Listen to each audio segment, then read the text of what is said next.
We have Jin Deng, Jachi Lin, Jianfa Liequat, Sophia Stepanovich.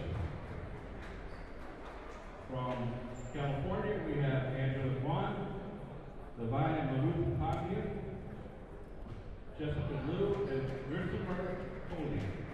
Our assistant players are Quinn Baker and Justin Antonio. And Thomas too. All right, go ahead, shake hands and start playing.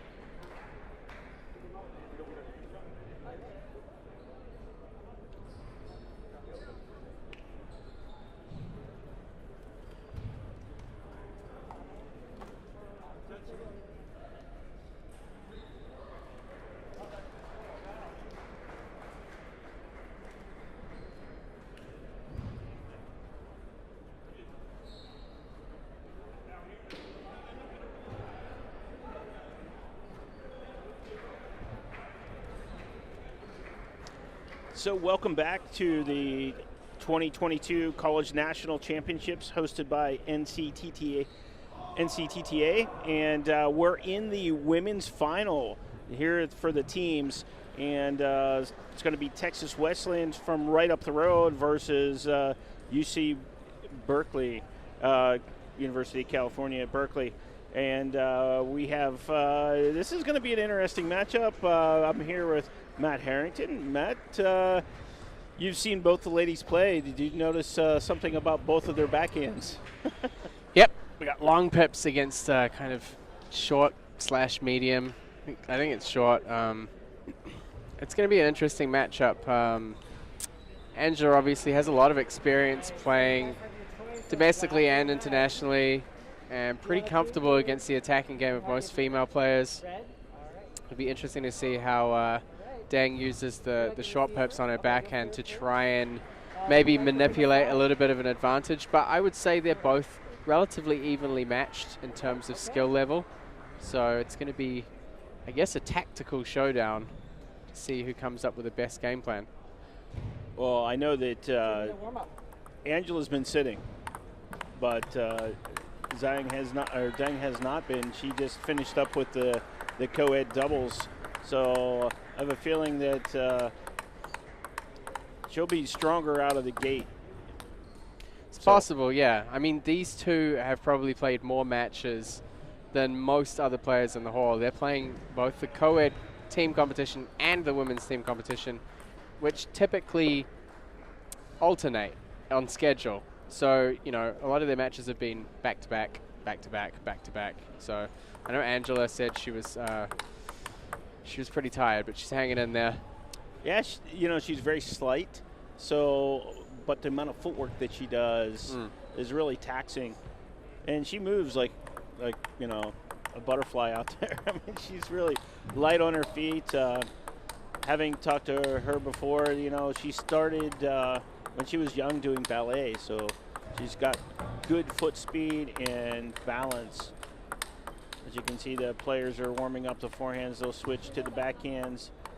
And Angela will switch to the inverted for the backhand warm-up as a courtesy to anyone she warms up with. She will use the long pips on request.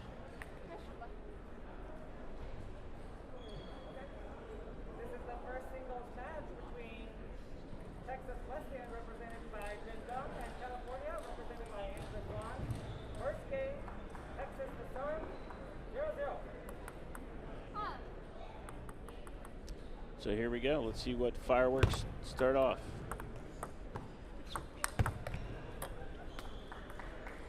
Powerful backhand, or forehand into the Angela's backhand. Yeah, I think she's probably going to try and target those wide angles as much as possible.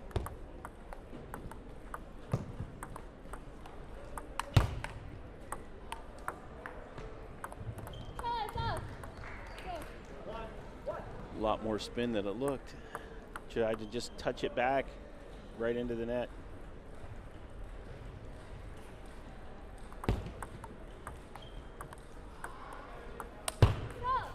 You can see Dang already kind of trying to play with a bit more power to the wings. If the ball's coming back, she's playing steady back towards the middle of the table. I think that could be a reoccurring tactic for her.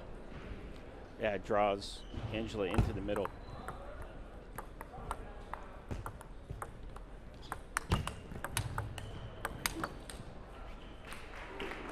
Usually not Angela's forte.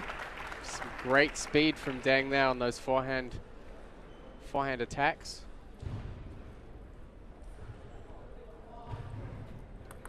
She has the advantage that she can kind of almost reset the defensive rallies by using the short pips to just roll through the ball contact a bit more. Catches the back edge. Great forehand counter from Angela though. Yeah, it's more offense than I've seen her start with. Usually she's been really patient with just trying to feel out how good the opponent is against the long pips. I think she knows how good Miss Deng really is against them.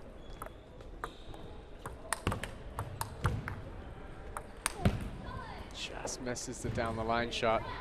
But like you said, she reset a few of those balls with using her own short pips or slash medium pips. We're not quite sure. They're short, I think we can run with it. Yeah, I've yet to really see her racket. I've been stuck on this side. The racket controls on the other side. Usually I do like to look when people have different equipment.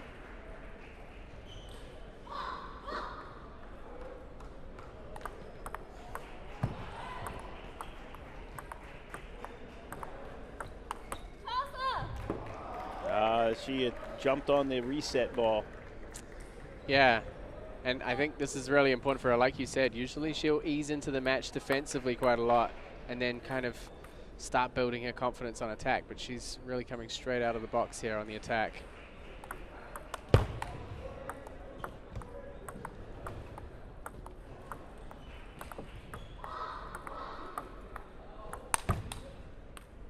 What a nice way to do that. Used a push with the pips, and she knew Angela would use her long pips on it and followed with a cracking forehand.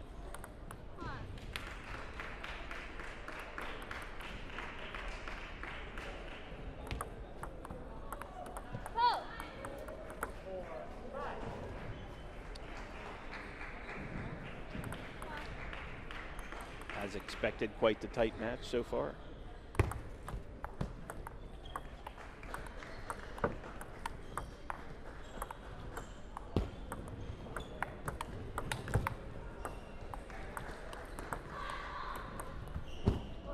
Oh, wow. What a rally. There's a lot going on there. And the first time we've seen Angela using her long pips backhand to create some variance as well. There's so many small details changing. Lots of placement changes.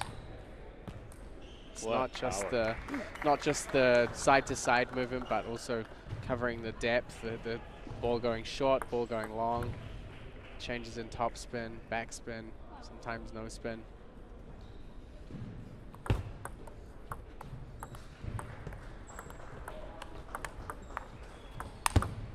That's an amazing play from Jen Deng.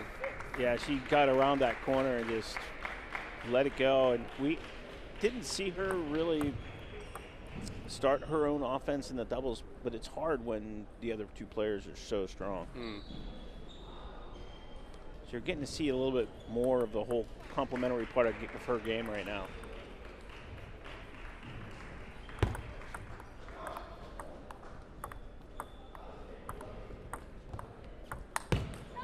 A little bit flat on the contact for that one, I think. But again, you can see she's really looking to play right on those white edge lines. Oh yeah, she's definitely going to make Angela cover as far as she can.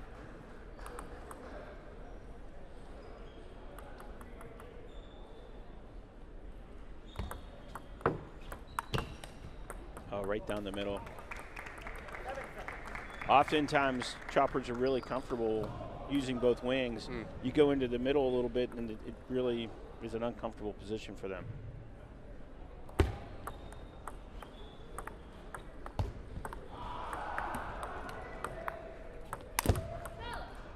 A little over eager. That ball was a lot more difficult than what she thought it was. She did a great job of recovering that net ball, but I think it just unsettled her just enough to miss that shot.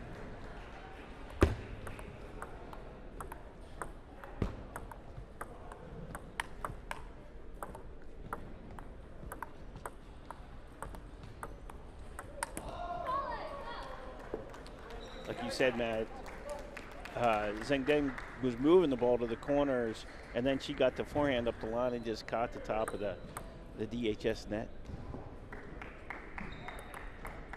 Yeah, the contact's almost a little bit empty. Doesn't have enough brush.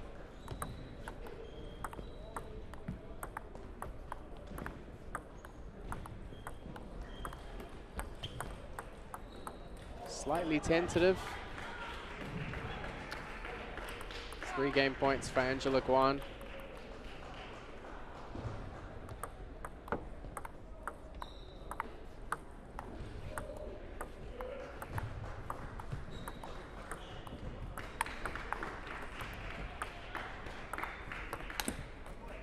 This time Angela missing the soft high ball. Yeah, but it was right in the middle. She had to take a full step to get the forehand to really go through it, and she didn't quite get enough out of the way. It was a good job by Zheng Deng to keep resetting with the pips. It allowed her to just work the positioning much better each time.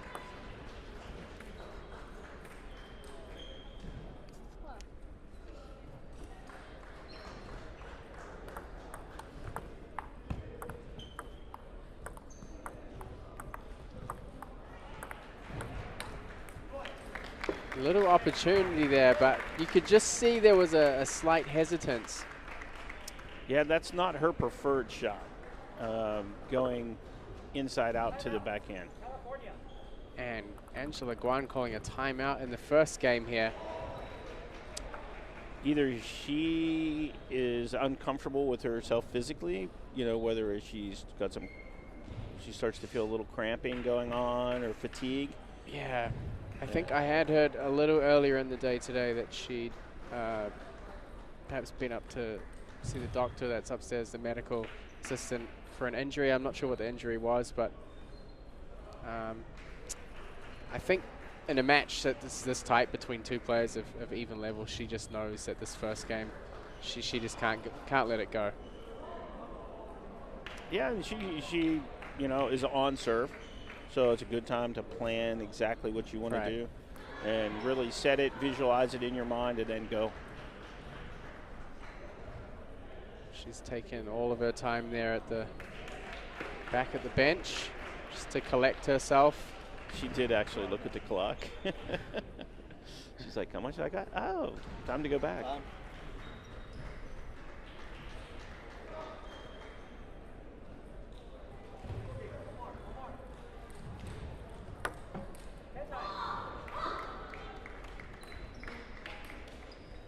She can do the tomahawk again. No. Traditional backhand serve. Long and fast, and then just slows the ball right down. Yeah, kind of drove her off the plate, so to speak. You know, like in baseball, American baseball, they throw at you to make you step away from the plate, and then they went to go outside again. And that's exactly what she did. She drove her in and then dropped her short. I'm sure she'll be very happy with her use of the timeout there.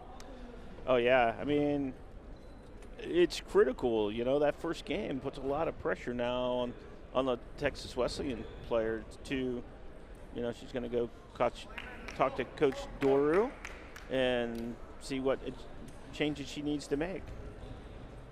Yeah, I think personally from seeing the first game, those wide angles work so well for her, but she always seems to go for that kind of direct contact. She's trying to power through the ball and play the softer ones towards the middle. I think she could maybe build in a little bit more safety into those shots. Maybe two or three unforced errors. And, you know, when you have a game as close as 11-9, those unforced errors really cost you. Yeah, it's going to be interesting to see if she changes her service positions also. Kind of very vanilla placements, nothing challenging to Angela. There was nothing fast and long. It was pretty middle-ish, you know, half long the whole time. I think the overall kind of tempo was very much, you know, push, push, push, push. When the ball comes, then you can attack.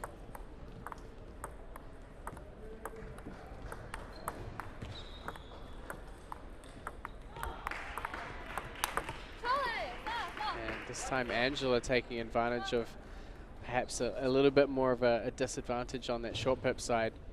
She is hitting quite soft. Yeah, I would, having played short pips on my backhand, when I played long pips players, I really pressed the issue when I used the short pips. Again, like you said, there was a direct drive of a heavy ball. Yeah. And you know, when you're playing these kind of points, it really affects your confidence when you start missing them, especially if they're a little bit high.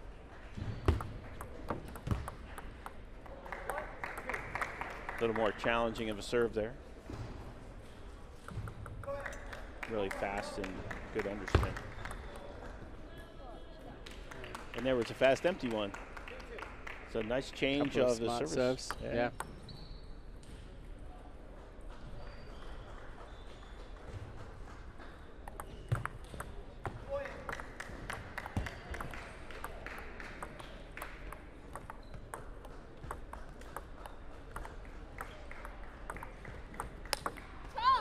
That pops up again. Yeah, it's again much like the beginning of the first game, Angela playing that offensive ball that we usually don't see her take.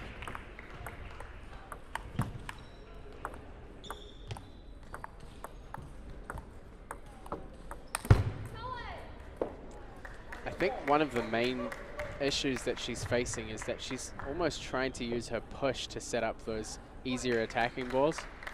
I think she's got to get out there and try and loop a little bit. Yeah, that was when I was looking at that last one that she tried to hit. I was like, that's just a nice spin loop right there. Yeah. Just spin loop that, maybe put a little side spin on it, carry it wider to Angela's wide forehand, and then you get a bigger angle for your forehand.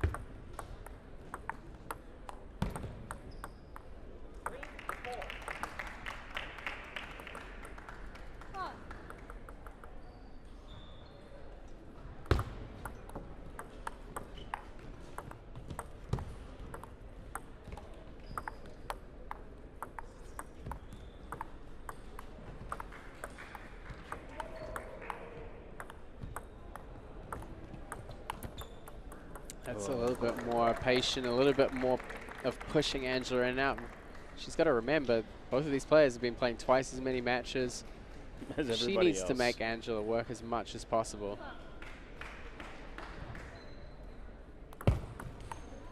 But then, you know, also in saying that, Angela's played so many of these, you know, over the years, in college and in, you know, and in tournaments across the US.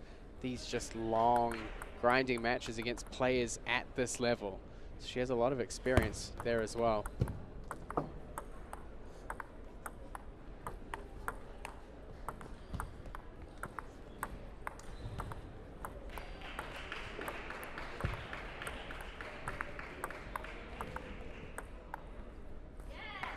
Just very steady, mixing the pushes and using the short pips. Targeting the wide backhand mostly, or the backhand corner. Yeah, because you're rarely going to see Angela step around and attack. So if you get in trouble, you can kind of go there safely. I think she's just going to keep targeting that. As soon as she gets that easier ball, she usually tries to either wrap around the ball or just play with more power out wide to the forehand. Kind of seems like her goal is to get Angela to really anchor off that corner.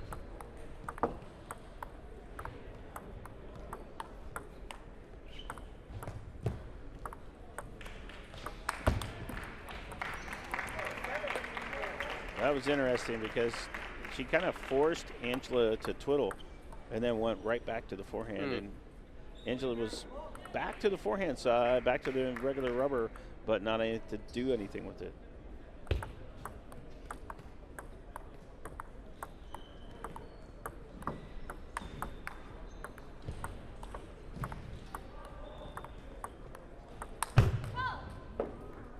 see her just changing up the game plan there and going down the forehand line. And Angela kind of gave her a little bit of a dead ball there. She didn't really cut underneath it, so and it was with the sticky or the regular rubber, so you know, it just kind of smothered the spin on it. She didn't get the heavy one she was expecting. Right. It's usually from that forehand side, that ball is super heavy from Angela.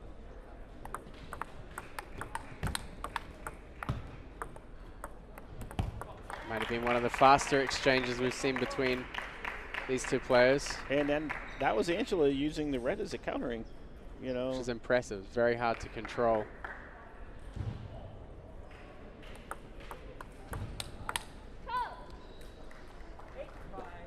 It's kind of what I had seen her doing earlier with the tomahawk serve, was getting someone to roll it and then she can counterattack it. Yeah. In this match, though, when she had been doing the tomahawk and getting the loop, she had been chopping it back.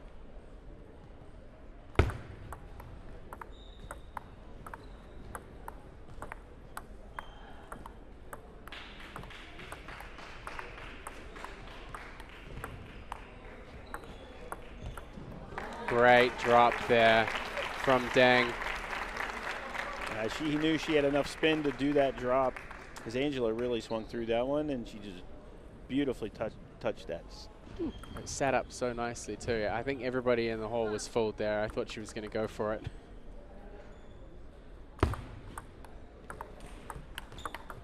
Oh, great placement. Right on the left hip bone. No way to get in close enough to it.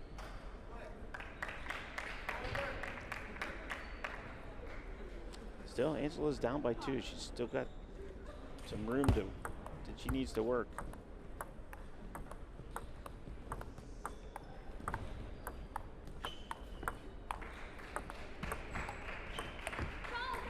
Not quite enough space to make that ball. Yeah, she worked the court well, but that last one was just right in the awkward spot to attack. I think she would have been better off just kind of calmly brushing it back.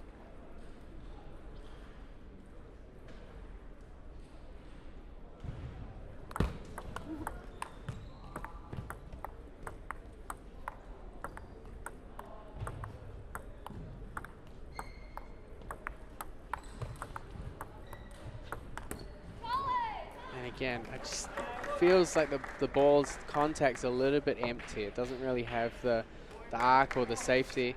Yeah, missing a little bit of topspin. It's quite. I think she's trying to catch it too early. So when she gets it, she's out of her power zone. She's above it because the ball just hangs on her. Yeah.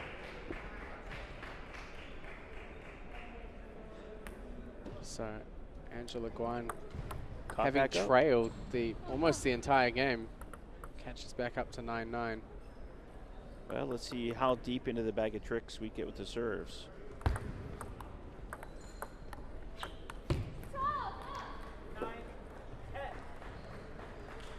And Guan with her game point to potentially go up 2-0 here. You can see the little bit of frustration.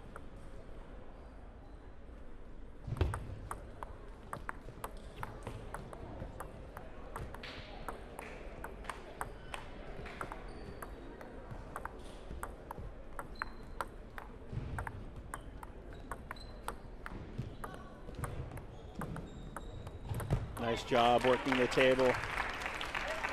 Very good patience. Although you can tell that she doesn't want to be patient. Yeah. She wants to go, and Angela's making her not go. But she worked the court very, very well. A lot, yeah. Like you said, wear Angela out, because you know she's going to be tired.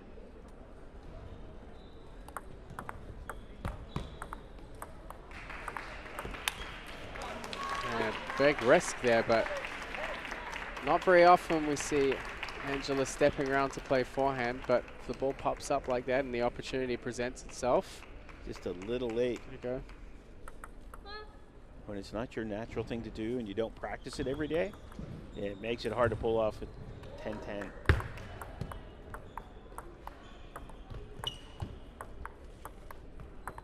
See, Angela thought about attacking. She thought about attacking and Yeah. she didn't do it. Just a little hesitation. Dang. Taking that game 12-10. So it's 1-1, but I mean, these games have been about as close as it gets. Yeah, it's like one of those nice chess matches. Yeah. It's really super technical what's happening, and you know, we appreciate it here in the booth, but hope you appreciate it there on the live stream. You know, if you can tell, they usually show the athletes are gathered around to watch this game.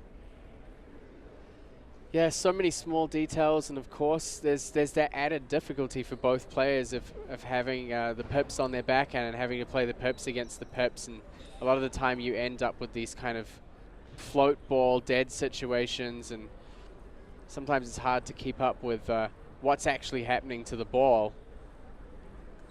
But I think Dang did a great job. There were definitely, like you said, some signs of frustration there. She's playing these long rallies and really appears to be in control of the placement. She's the one making the first move. Angela's kind of in retrieving mode. And Which she's very good at. Yeah, she's great at. But yeah, you can see the frustration for Dang and being in the driver's seat almost, but then missing those opportunities to convert the points. And you know, you're spending a lot of energy, and not just physical but mental energy as well, doing these long points, and when you lose it at the end, it's so hard to focus for that length of a point. Absolutely, yeah. You know, what I find is a lot of people quit breathing, start holding their breath between. You know, they need to catch their air.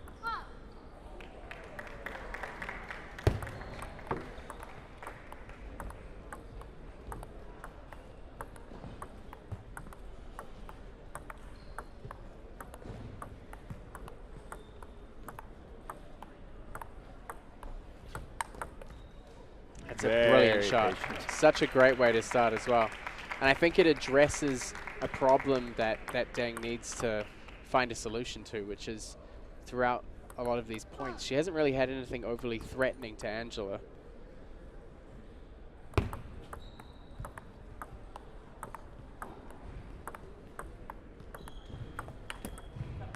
Angela saw the trap coming. And it's interesting because Dang's kind of building this little positioning trap. And Angela was like, I'm going to attack first to try to break that trap. And unfortunately did not convert it.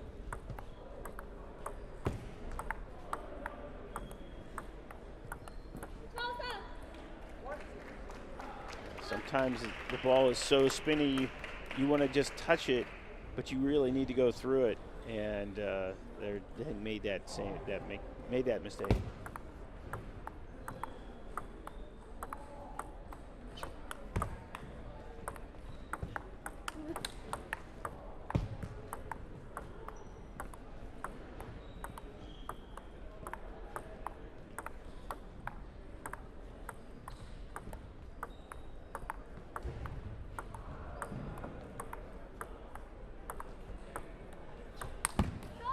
Oh, she really went for it. That needed to be the brush again. She instead went for the finish. She would have spun that up the line. Angela couldn't have done anything with it. Yeah, I mean, it's very difficult. I mean, you're playing against a chopper, and choppers are really stable in pushing rallies, so it's going to take a long time to set those opportunities up. And if you don't take them when they present themselves, you got to start again.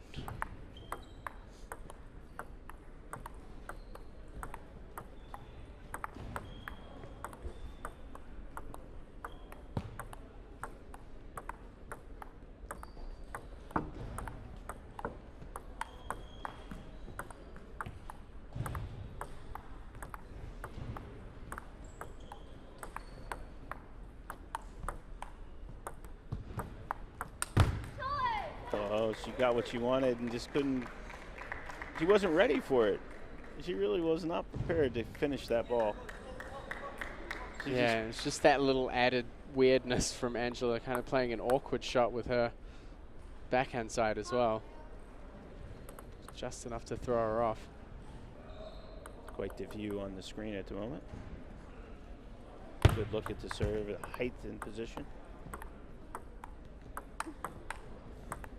can also see how much depth footwork Angela's doing as well to get in for that shorter ball and then be pushed back.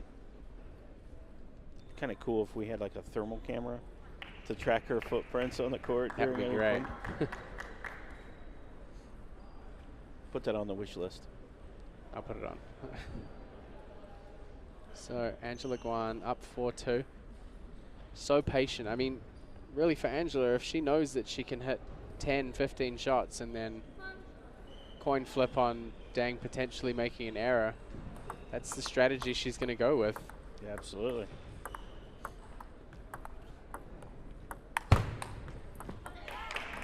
A little bit more power, but also more topspin acceleration. Yeah, her shoulder really turned through it, so her hand speed was much better. Before, she was kind of arm swinging some of those.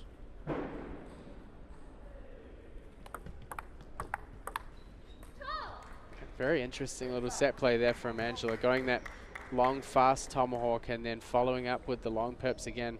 That kind of dead, awkward ball. Well, she knew she was going to get the pips ball back, which is not going to carry a lot of spin back. So it's easier for her to counter with the long pips off a dead ball.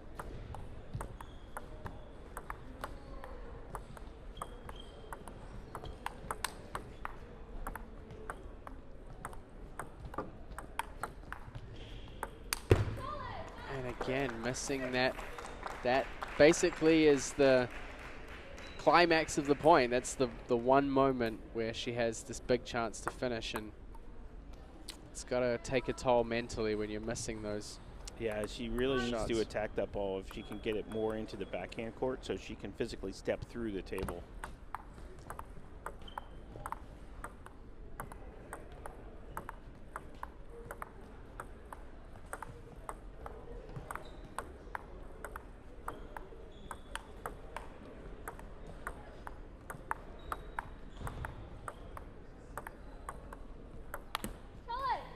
And again, I think this is kind of too much of the really bread and butter for Angela Guan. I mean, she's beaten players like Wu Yue, who has that slow control game. And, you know, if you don't have any threatening weapons, Angela will just keep defending, keep bringing the ball back over and over and over again. Apart from those ones, maybe. Yeah, I mean, the dangerous flat kill is just been erratic. I mean, the open's there.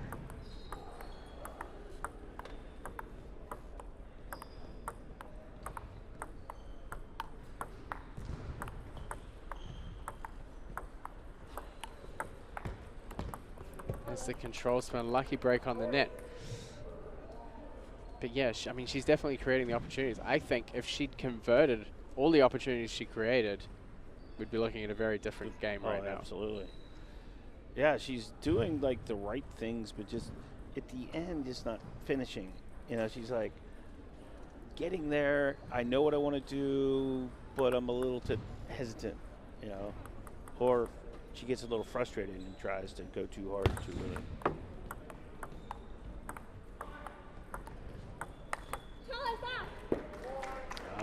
Angela finally found some timing on that. That pattern's been happening, and Angela's been chopping that ball back. This time she was prepared. Racket was in the right spot and able to finish up the line.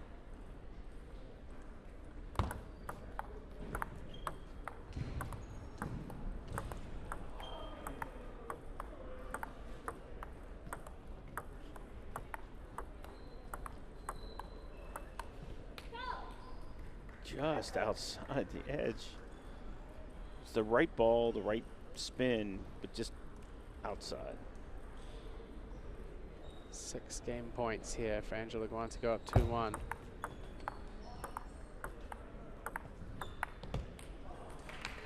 Tries that little down the line shot with the backhand. Angela just showing she's still got a few surprises left. Yeah. That's not something that she's really tried too often. The quick punch off the backhand long pips.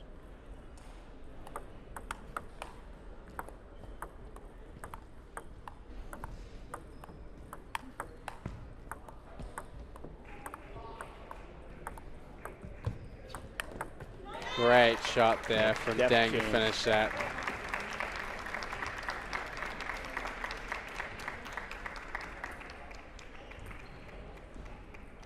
Still got a little bit of a mountain to climb here, though.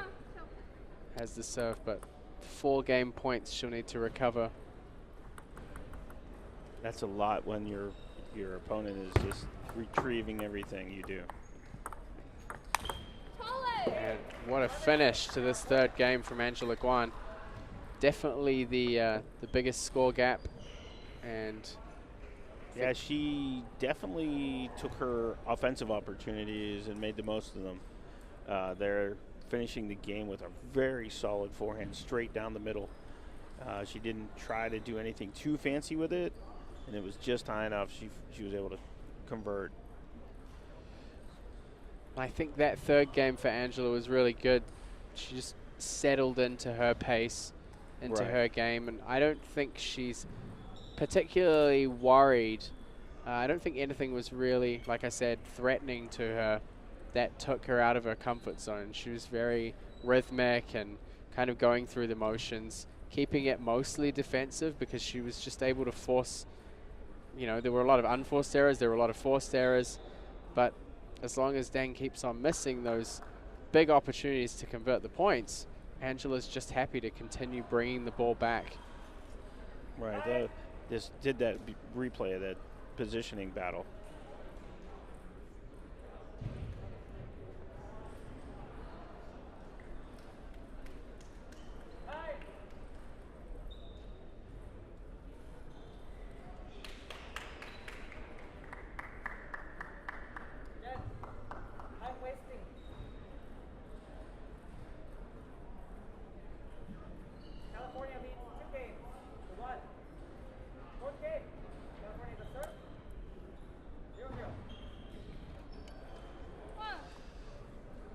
So let's see what Zhendeng has compiled to reverse things here in this 4th game.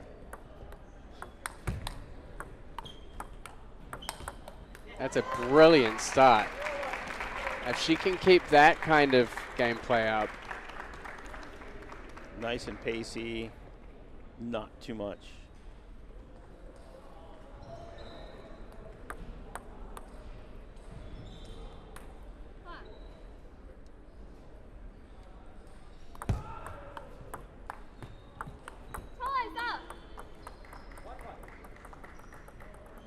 Great table depth also. It's one thing that you know, when you're watching these matches, especially on live streams, you don't particularly always notice is the changes in depth.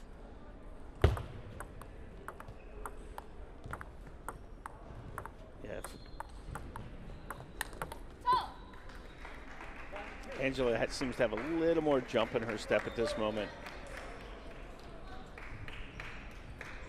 And also, you know, it's mentally taxing for Deng to be having to hit like 20 shots to set up these opportunities to win a point, and then Angela comes out and attacks, you know, wins a point in like 4 or 5. Yeah, you've been working so hard to figure it out, and then all of a sudden she changes it.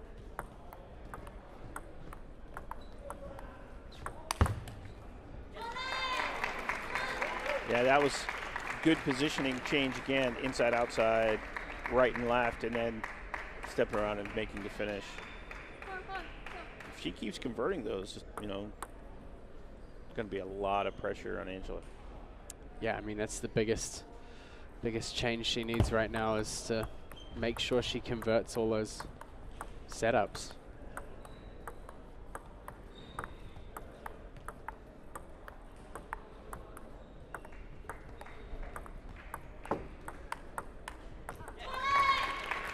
Very quick to the wide angle. I think that time the slowness actually helped her because Angela wasn't really able to use any speed on the ball, but she had the safety, she had the arc on the ball.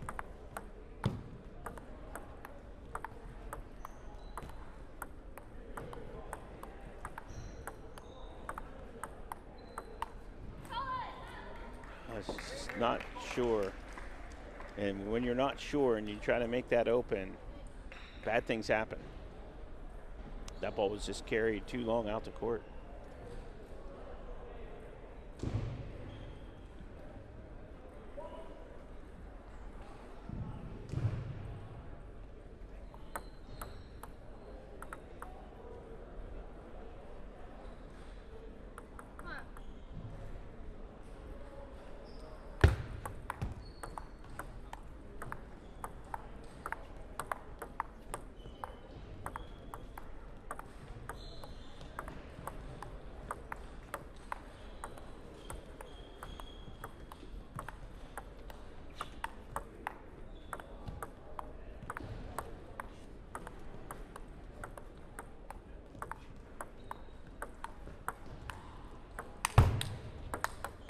Fantastic.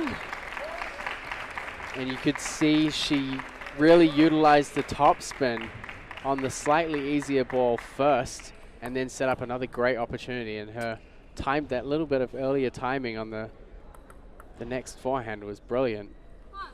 Yeah, she really worked the table around too. Angela was never set in any one position. Every ball was to a different part of the court.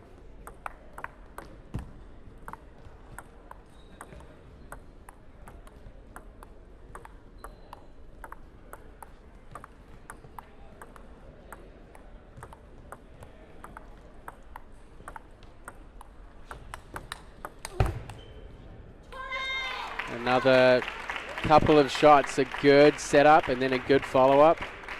She's kind of separated that one winning shot now into two.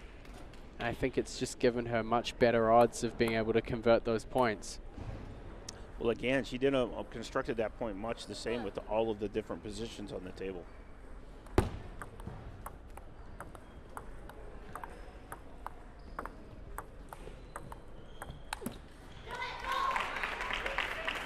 A little quick on the opening.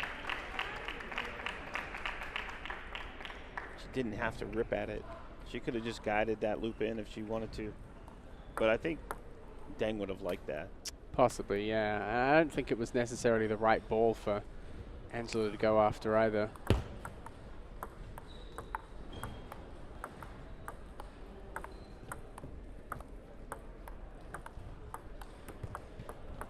And a lucky break there for Angela Guan.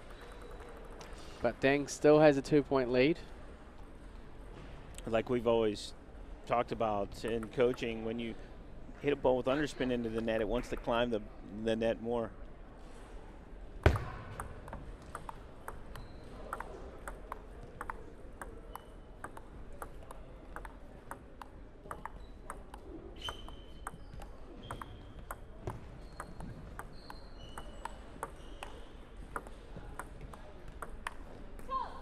Man, just sends the ball sailing over the end there. It was in the right angle, but just not the right speed.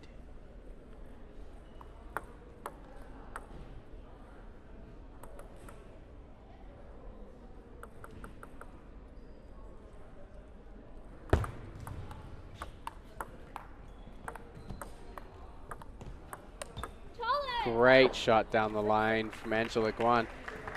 Yeah, that one hung up there just enough, and it gave Angela time to make that decision absolutely correct.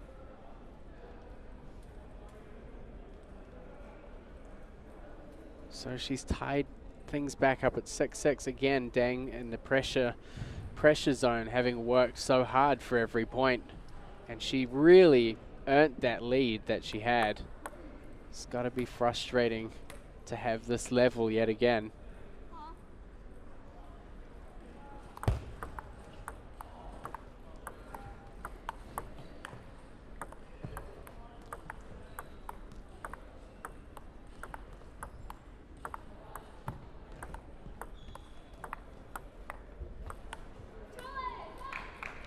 Just doesn't quite have the balance. She's really, I mean, in those situations, that's almost the ball that she wants to power through a little bit more, but she's just lifting it, yeah. And Wesleyan are going to call the timeout, and Jen Deng is going to go back to the bench, having held a 6-2 lead. Right, now I think 7-6 down. Coach Dorr is going to give her a little bit of fluid and a little pep talk and let her catch her breath because, I mean, it's a long match. I mean, literally, they're into. They've played 2 matches on table 2. And they're probably going to send the other one out there, too. I mean, if that's one thing, we keep things moving here. Yeah. But Angela Guan really looking as steady as ever, and I think it's a testament to her. I mean, she sets just such a fantastic example for her team. Oh, yeah. Yeah, she works for every point. You know, her mindset is always, hey, one more ball.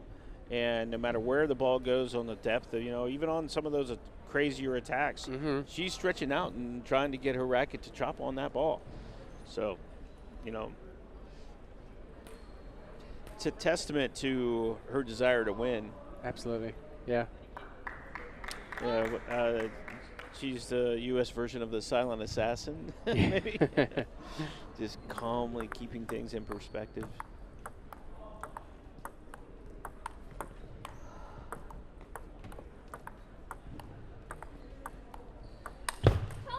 And again, that contact is just so direct. Yeah, that's the one that needs just that much more spin. You can hear the wood. Bang. Yeah. Yeah, there's nothing to bring that ball back down onto the table.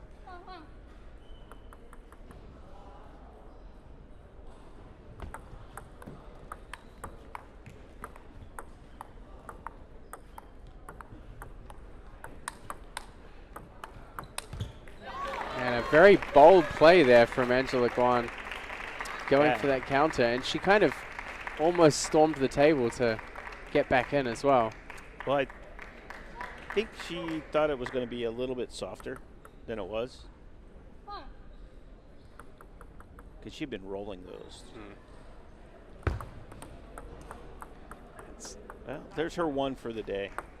It's the worst time for it, probably.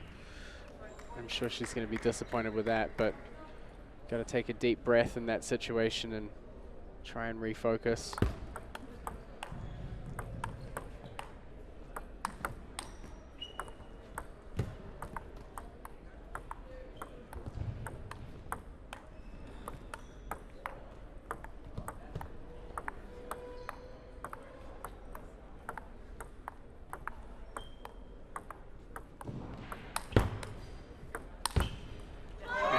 Excellent stuff from both players. Makes you have to exhale right there. I mean, it's like full-on power twice came back. Yeah, Angela doing a great job on the forehand defense. Dang really stuck to her guns there. Great range of placement.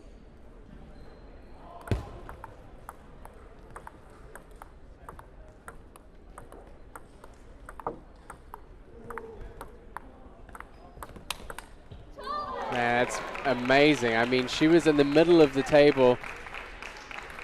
Took the big She step. made a big step around to get that and won the point outright. And such a risk. You're leaving the entire table open. Yeah, if she just would have touched it, man, it would have been trouble. That's the commitment that earns Angela Guan 2 match points here. And this is really, I think, the decisive, potentially decisive match. Right now, Wesleyan and California 1-1.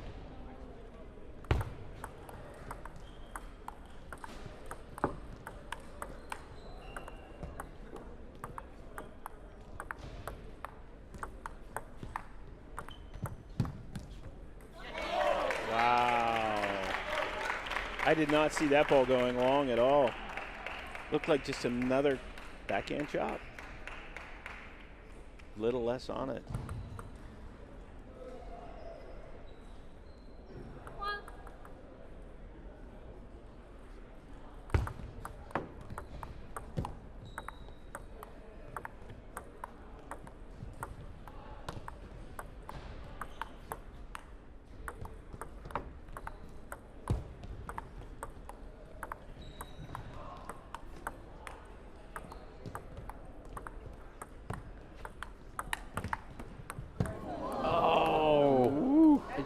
And Guan really put the pressure on with that close-up forehand block, and we really don't see her block the ball like that. No. She blocked it right at her.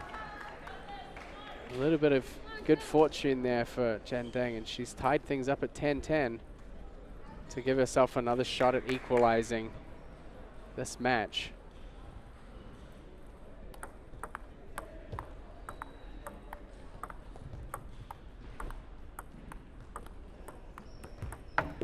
And the fortune twists in the opposite direction. It's going to give Guan another match point. It's a tough break at this stage of the match. Yeah, I think she was checking to see if all of her fingers were still attached. Because to try to get to that ball, she dove in there and the edge of the table took the racket right out of her hand. That just clips the edge. Wow. This So the is, net got repaid by an edge. It's payment in kind back and forth here Yes. in table one. Equalization by the table tennis gods.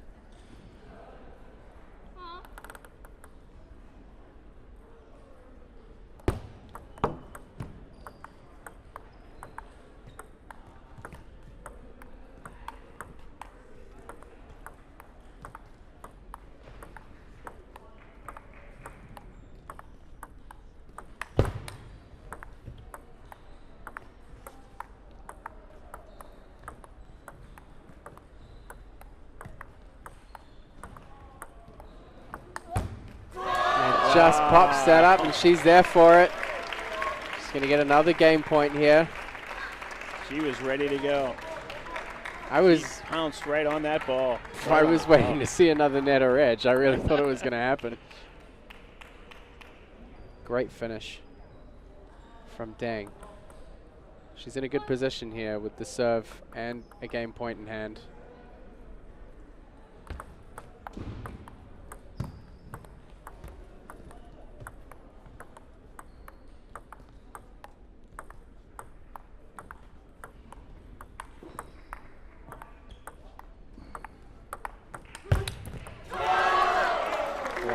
Two great forehand counters to win those last 2 points. That fourth game was such a back and forth of Yeah, I mean, everything. You had everything. The net, the edge, you know, the power, the precision. I mean, that's what you expect from the top two players from this women's finals team. absolutely, yeah. You know, it, like you said, you know, we're into the third game Yeah. on the other court. We're not done with game number one here on table one. But yeah, I mean, Deng took the early lead there in the fourth game. She was in a good position, and it was just a comeback straight away from Angela. Deng pushes ahead again. Angela equalizes. Just game points, match points, back and forth, nets, edges. So as we were talking earlier about both players, you know, playing the most matches here, we saw both of them doing a little stretching right here on this intermediate break. You know, catching their wind, getting their legs back underneath them, because they both do a lot of positioning changes, trying to find the openings, and it's difficult on your body to keep doing these micro adjustments, micro adjusting.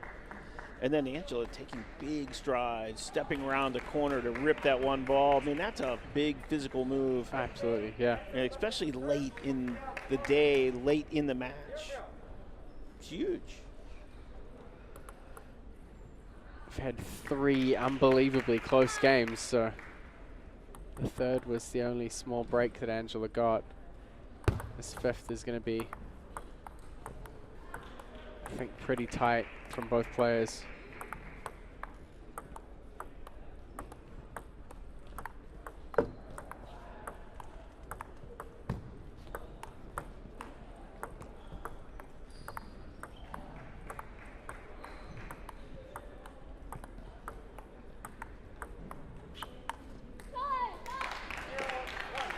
A good start for Guan. Deng had an opportunity earlier on, opted for the spin ball. I thought that was a good move coming out here for the first point. Absolutely. Not to try and go too crazy. So she's dialed it down a little. It's always hard to balance between risk and safety.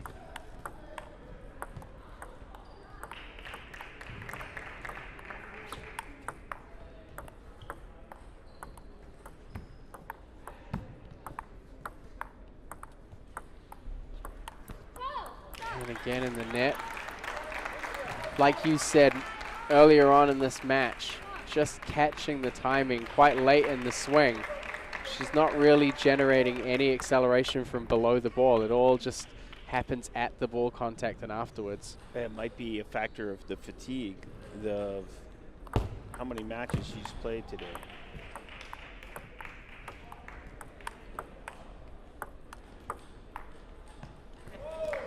Nice spin change. Angela didn't quite read it. Took a little power out of it. And most choppers like you to do a really nice heavy spin and speed shot because it really lets the ball sink into the pips. When the ball's just spinny, it just brushes across.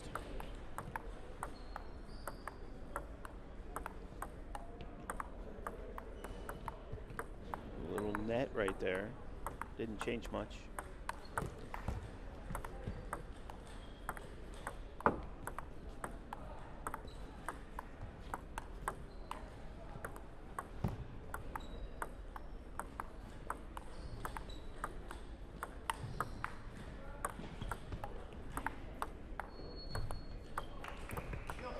She kept setting up the corners. Man, that's just tough. Just tough play. I think her placement on the forehand attacks this time, she kind of almost bent the ball quite wide out on that edge and then almost back into the table. A couple of down the line forehands. A little bit of a hook. Yeah, but Angela managed to retrieve both of them.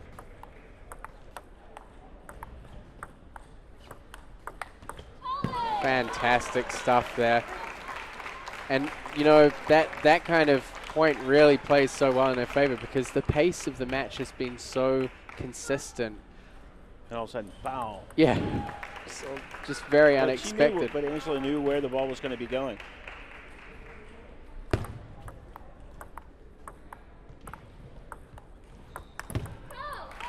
And again, just driving through that ball. Almost starting the stroke at the ball at the top of the bounce without having that body weight transfer from under the ball.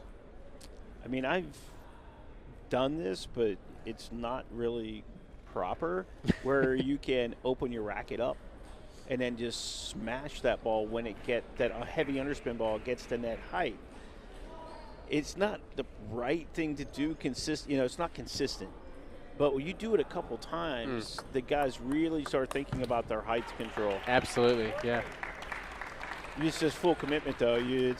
Yeah, I actually, when I was younger, I used to play a lot of flat hitting on the forehand.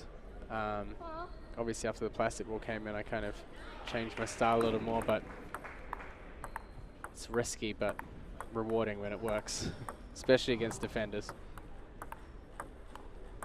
Yeah, that look they give you. Like, what? Yeah, this time it's Dang that pops the ball up. Again, she closes that gap a tiny bit to 3-4, but Guan making sure she asserts her position here.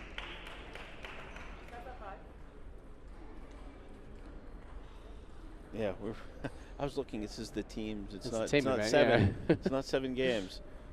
I think these guys were like. I mean, I guess they've missed all the rest of the matches that have been played, so they don't know. They've all been going on table 2. Back on this great side angle. You're going to see the amount of. Oh, I guess not. Very short point. That's the kind of point that's going to frustrate Dang a lot. Yeah. You know, to lose a point that quickly, knowing how much it takes you to win a point back.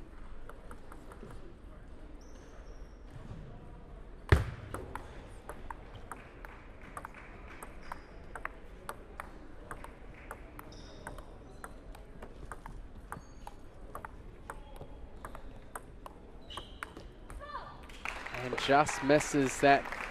Just almost playing too wide. She's not really no abdominal or no turn into the ball, and it just carries a little bit off that edge. Yeah, you got to wonder how much is left in both players' gas tanks at this point. Mine's empty, and I'm not even playing. This is again, like you said, there's the empty driven ball. He needs a loop drive on that ball, not just a smack. Yeah, and I think substance is really what has been missing from a lot of her shots. And, you know, given that, she's held her own really well in this match.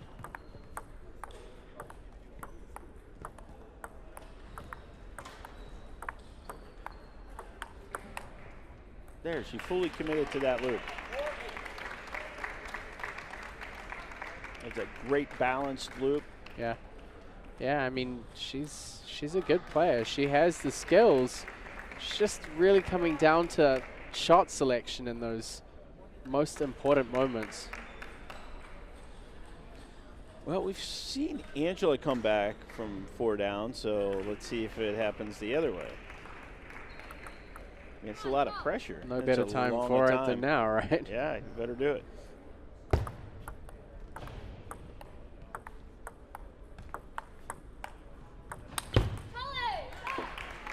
Just a little late, actually. She would have taken that a little earlier off the bounce. They would have went in. That's the fatigue factor right there. Yeah, definitely. That's, you know, those forehands for these players are like clockwork most of the time.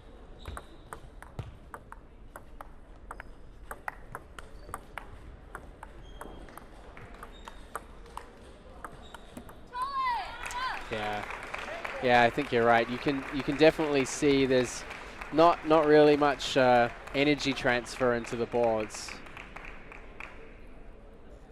Well, 6 match points here for Angela Guan.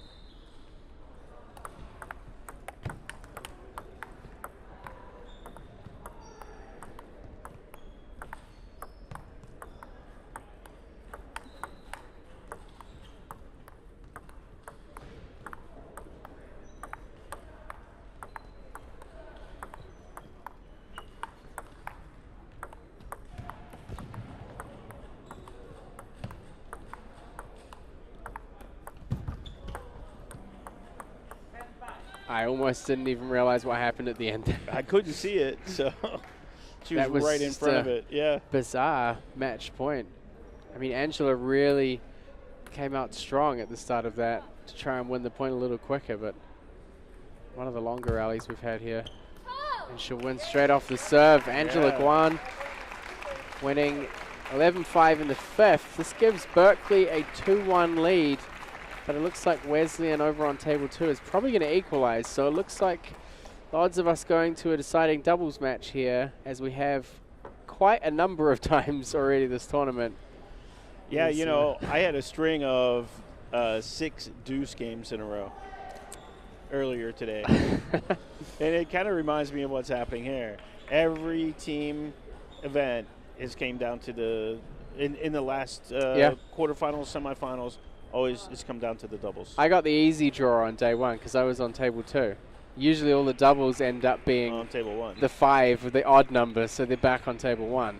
So I got to watch them from the other booth. Yeah. Actually, I did a lot of the early matches yesterday. So yeah, the same kind of thing. Yeah. It got to stronger mismatches. You know, the high seeds versus the bottom seeds. So those matches ended, you know, pretty early. Although they did have to play all 4. Right, yeah, they did. For placement purposes. Yeah. So, a marathon of a match. I mean...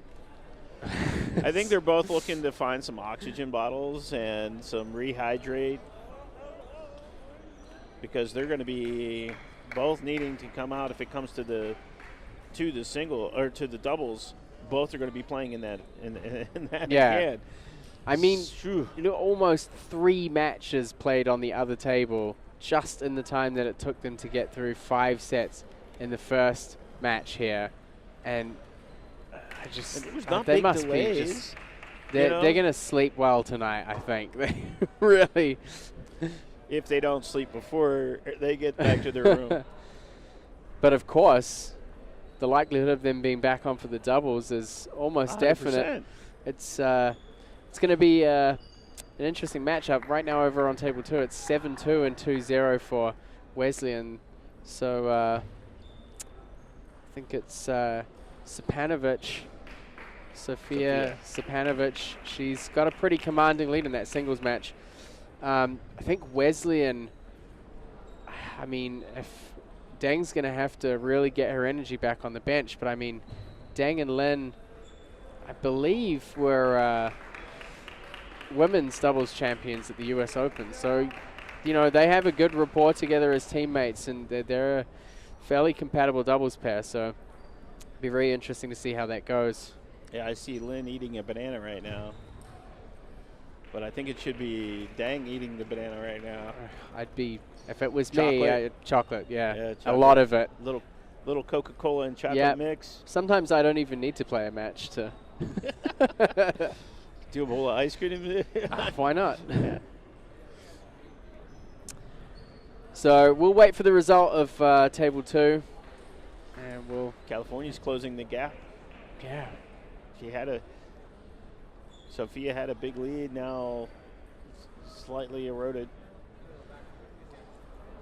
Well, we'll be back here. Looks like probably with the doubles in just a few moments. All right. So, Matt, appreciate your input here. Let's get ready to get ready for a big doubles match.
Double starting now.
You guys have choice of black or red.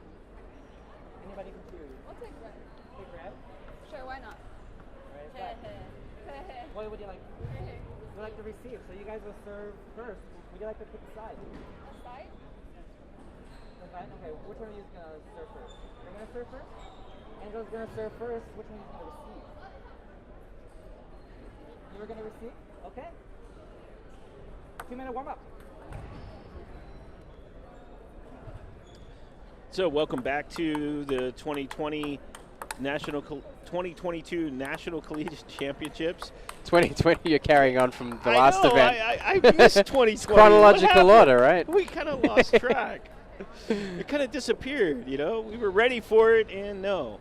So here we are, and we are in the, actually, this is the doubles. This is the women's team final match for the championship right here.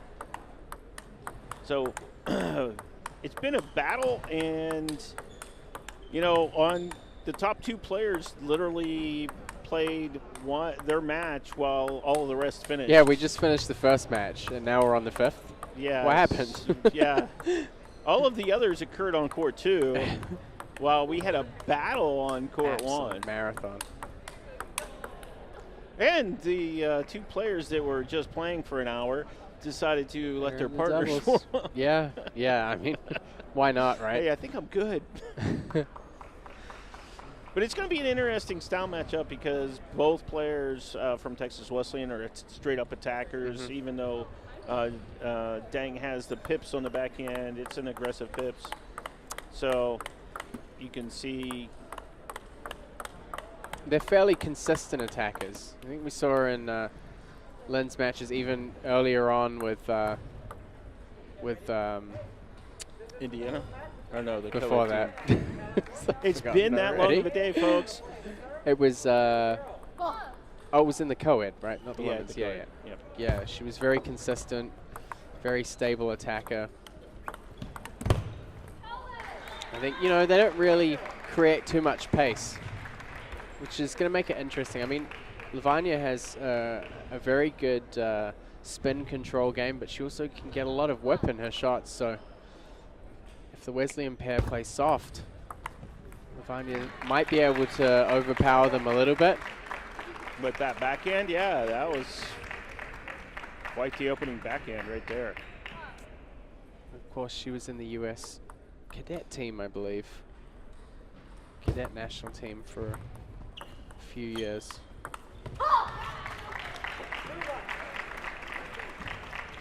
It's interesting how the spacing works when you have a chopper and an attacker on the same team. Yeah, and we saw it earlier with Nikhil, although Nikhil's left-handed, so. But you can see Lavanya's really having to move quite far off to the right side of the table. Leaves a little bit of space down the line. We'll see if the pair from Texas Wesleyan can take advantage.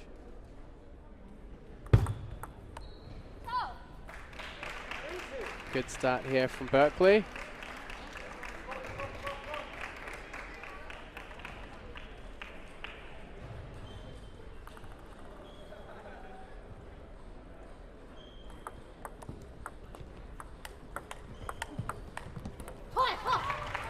That's the difficulty with chasing the top spins there. The footwork's going to be very precise by Angela after her partner attacks.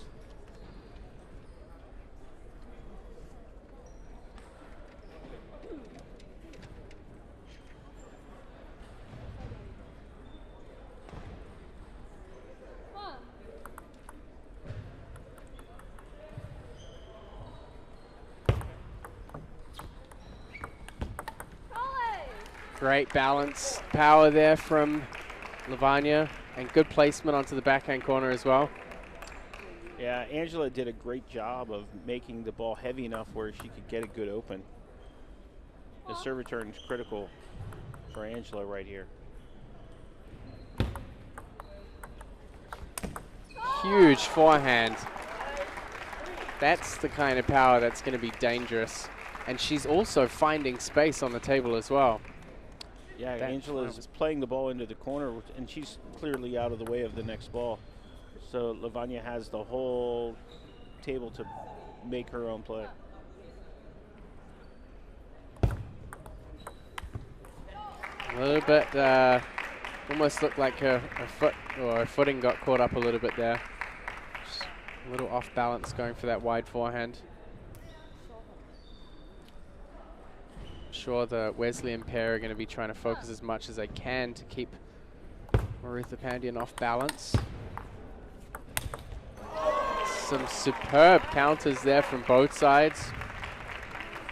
And Lynn just pounded that ball. That was a really good shot, too.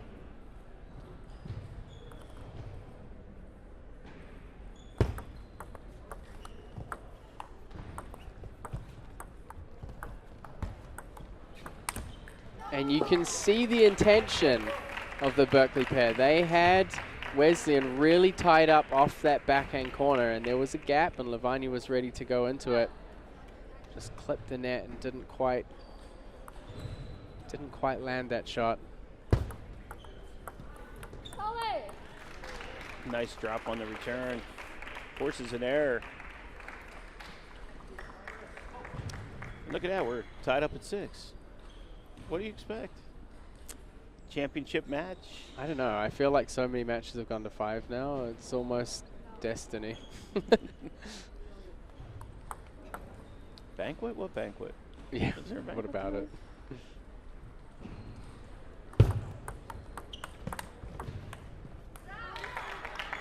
Interesting little counter loop from Angela that time. Unfortunately, the Texas Wesleyan pair put more pressure on Lavanya.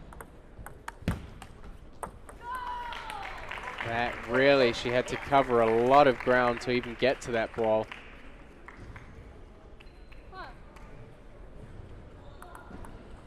So Deng serving with a 2-point lead.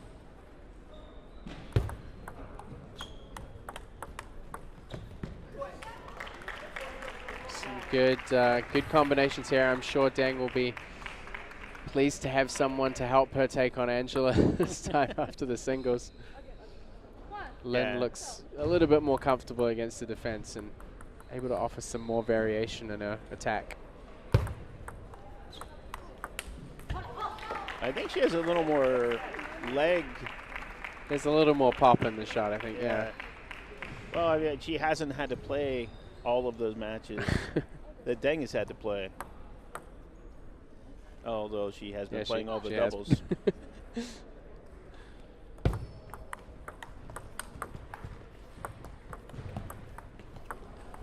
There's that space on the forehand, but really fantastic coverage there from Jen Deng and both Wesleyan players.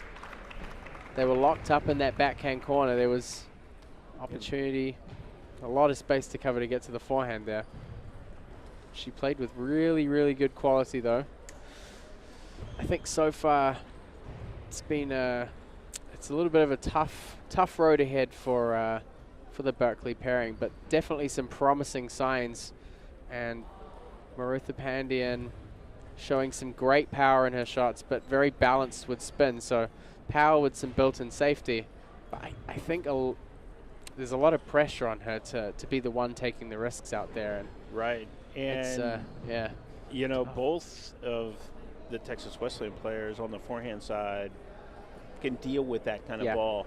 So it really is crucial that when they get their opportunities that Berkeley's able to, you know, convert those. But the other part of that is she can't feel that pressure. It's going to be there, but if she really thinks about it too much, it's not a good thing. But it's nice, you know, they've played together a lot, so, you know, since they were very young. So they're very comfortable with each other. So, you know, it's a big benefit, you know, kind of like the Gettys. Oh, you know, yeah, definitely. You know, their communication is seamless. You know, their positionings, they know what each player likes to do. So, yeah, and I think with doubles, we always kind of put that philosophy out there that a team is stronger than two individuals. And that communication and that synergy between two players. Sometimes you might have players who individually might be a little bit lower level, but it's all about how they move with each other, how they form tactics, how they talk with each other.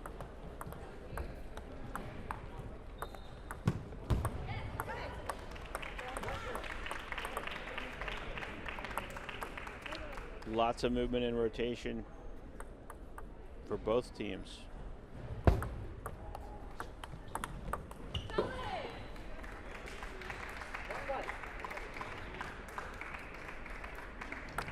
I would look to see the openings being more directed directly at Lavanya because she's really good when you go out wide. She creates such good angle from her forehand.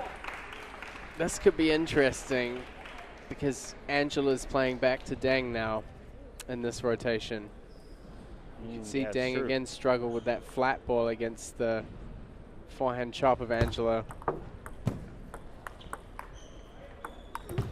And again, so I guess there's an opportunity here for Berkeley if they can gain a bit of an upper hand here.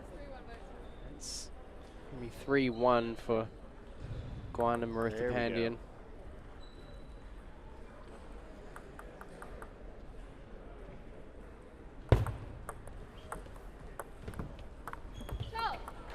And it's always interesting with doubles. I mean, you've swapped ends. There's one rotation of the pairs, and the opposite players are playing to each other this time. You're almost dealing with a totally different match in some cases, and I think this is a prime example.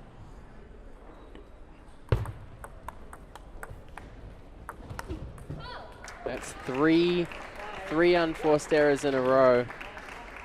Maybe Angela got to her psychologically after that singles match. She's maybe having some flashbacks. I mean, there's a lot of pressure on her to convert those points, and right, and she knows that she has to hit a quality shot because Lavanya has actually shown that if you don't, she's going to counter kill you. I think Deng just needs to have confidence. She's got Jachi there, and who has great control and can possibly cover it as long as the placement's good. So having that speed factor and that spin and that good placement, I think she just needs to have a little bit more confidence in Lin that she can have her back in those situations, even if Lavanya comes into counter.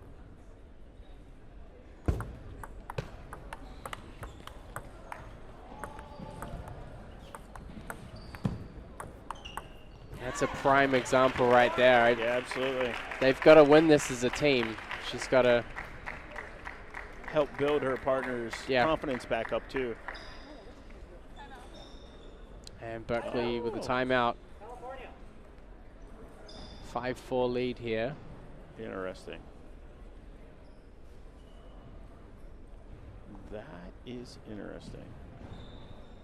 I think Angela tends to move towards using those timeouts earlier on. I mean, she knows for sure if they go down 2-0 in this deciding doubles match, it's a really big hill to climb. And then the Texas Wesleyan pair will actually get a green light to swing on everything, and that's not good.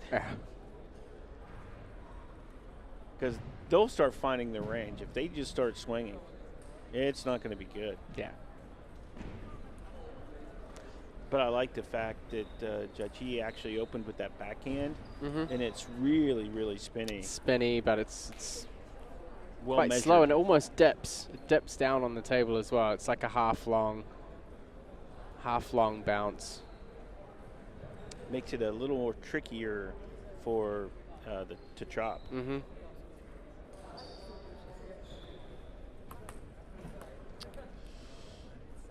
Got to work on that arch, I guess, on the toss, guys. Little off-season training for the umpires. We'll put them through boot camp next time. Coin tosses and ball throwing.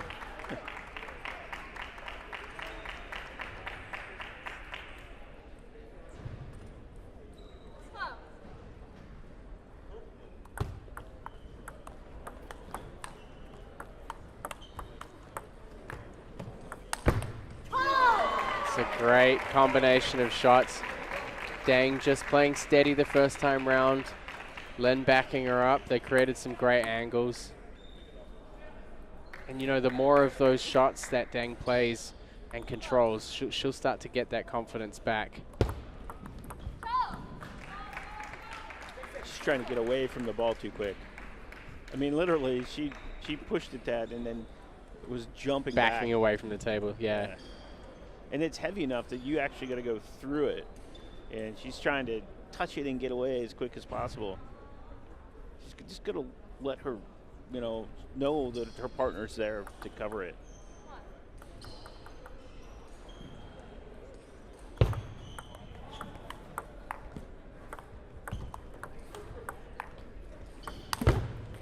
And again, just not quite in position. Needs to give herself a little more time if she's going to take those shots. She's almost kind of still moving or still off balance when she hits them. Yeah, I think part of that just may be fatigue at this point.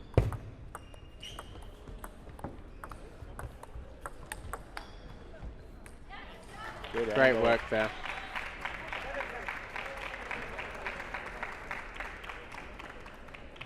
But again, there's no difference in the, right there, 7-7. No one's taking command of this game.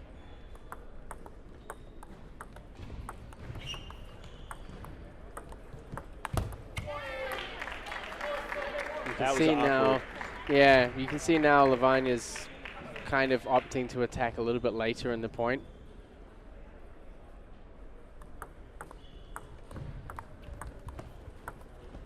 And they're getting pushed around quite a lot, the Berkeley pairing. Really getting moved around the table. Lavagna's almost having to do as much footwork as Angela. Yeah, it's rare. That's very rare.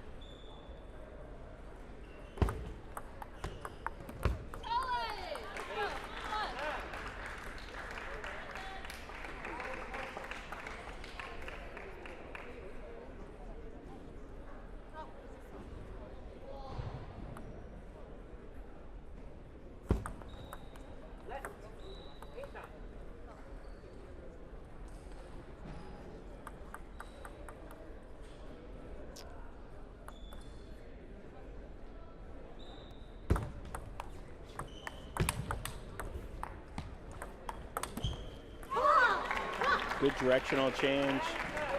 Interesting. I mean, you don't often see long, fast serves in doubles, especially when the other players kind of anchored their waiting. Lavagna with a good counter, but Wesleyan definitely a good point structure, a good plan and follow through there. Yeah, serving out long, fast to Angela, you know pretty much you're going to get Pip's ball.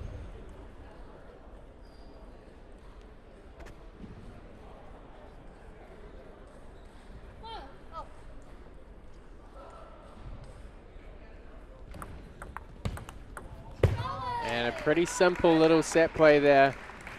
Angela with the topspin serve gets the short pips response. Lavagna just Rolls putting it the in. ball into play, nothing too complex. Sometimes it's the simple strategies that work the best, especially in these pressure situations.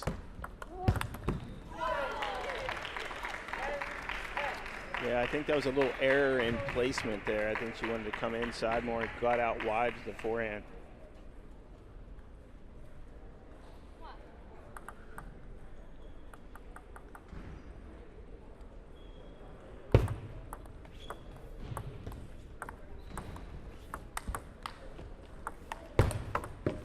Oh, wow.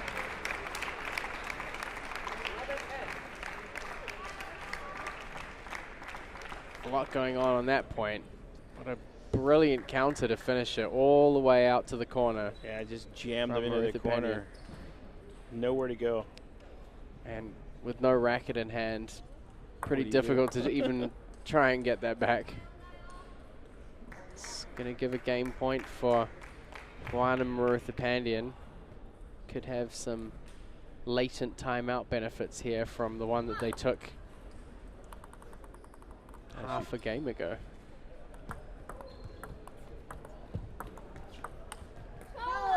And they are going to take it. It's going to be 1-1. We've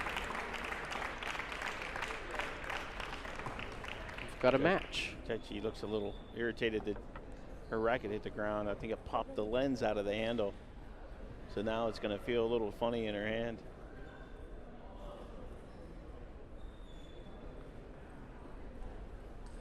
Yeah, so it was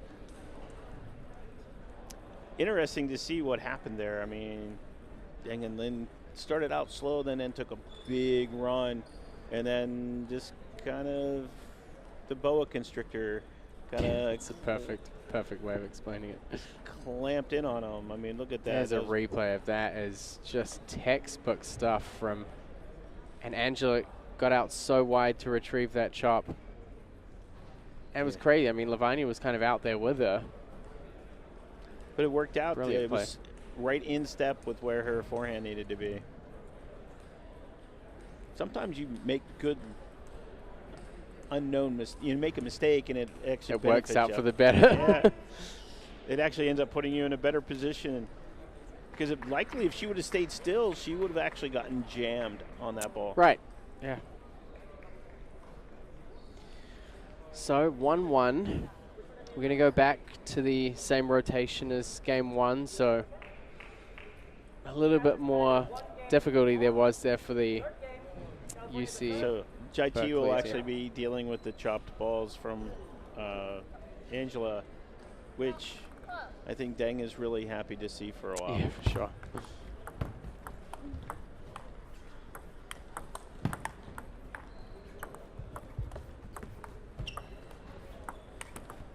What Bit good of a lucky positioning. break, but man, they had them running Inside, corner to outside. corner. Thought Lavani did a great job of actually just retrieving that wide ball to her backhand, but you could almost see it was going to be difficult for her to get back in after that.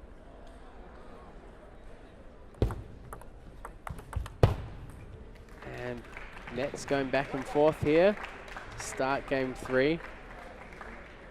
Good decision from Marutha to initiate earlier. Take that forehand flick. This really bad read. Different little hook serve right there.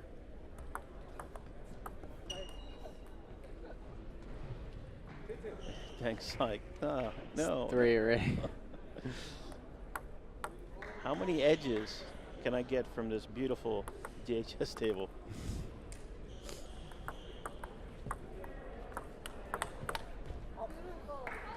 Stayed right on top of the ball. Very good from Lavanya.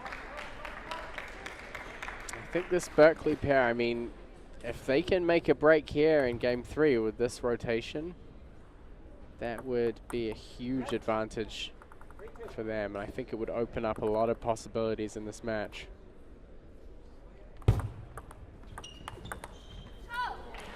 Yeah, because if they get to the 5th, it's going to be... Well, I mean, the 4th rotation even for them was great. I think it was better than this, so... But yeah, but in the 5th game, if they get to the 5th point, it's going to flip to the pairings that Texas Wesleyan does not like. So it's crucial that they get this game. And hopefully can finish it in the 4th. I think there's a... Given how they played in game 2, is certainly a big opportunity. If they can turn this around, it's almost like a break point.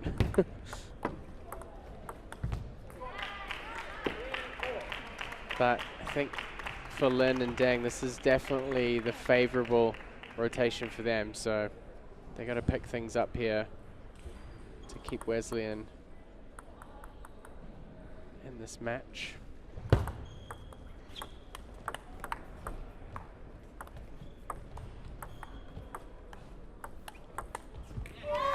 Interesting choice for Lavanya to push that ball. Kind of popped up on the backhand side and presented a big opportunity there to attack. And then they just did angle. Hard to catch up.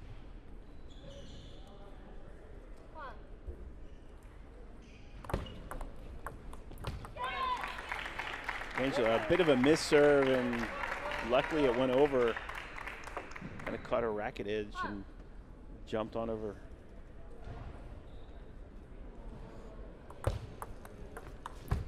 Very heavy return there. He took it early off the table, applied a lot of downward force into the ball. It's a tough ball to lift there for Lavanya.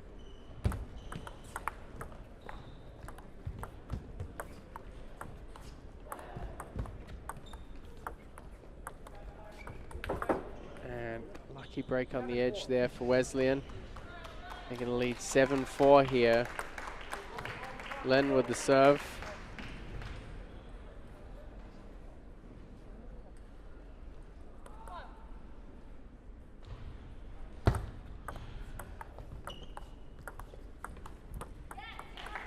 It's interesting. She's doing almost a misdirection push there. Because she kind of shows that she's going to go inside, and then right at the last minute, she comes around it. I think they've been quite successful as a pair, getting Lavanya out wider on that backhand corner, and she's only really able to push out there. She just gets to the ball, not really in position to attack. So, I mean, they've almost managed to take the attacking out of the Berkeley pair totally at the moment. Never mind. Liar, liar. Called me out right away. Thank you, Angela. Great shot, though. I think she heard you. She's like, oh, yeah, maybe I should attack. I love being proven wrong. Really hard to do with that big spinny opening from Jaichi. You know, getting on top of it, you really got to pressure down onto it really hard. Because she hasn't done that shot yet, so.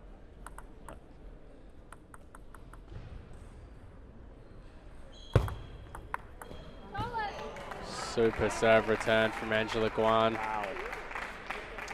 That's the danger of serving heavy underspin to a Pips player. They take the risk and take the swing. Converts that underspin right into topspin.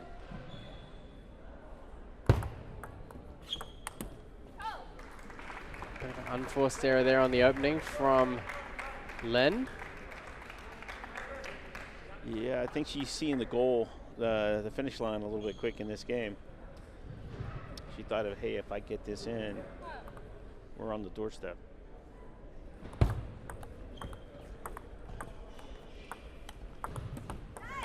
Slightly tentative. You could see from Lavanya just a little bit too much tightness in the shoulders there. There's a lot going on during these points, though. I mean, it's.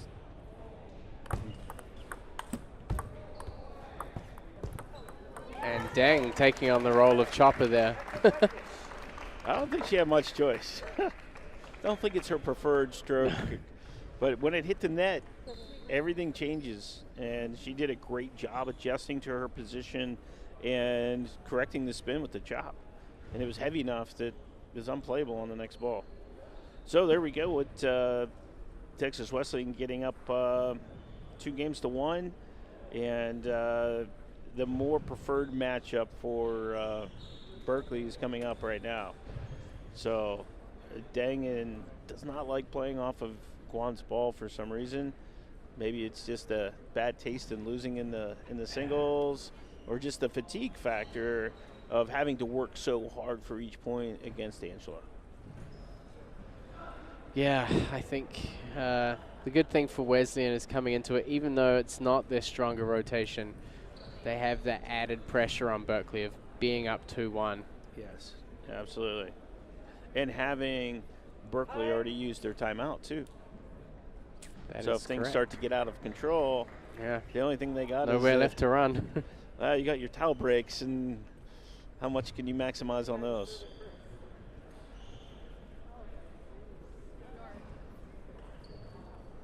Texas Wesleyan leads 2 games to 1. Fourth game, Texas Wesleyan to serve. 0-0.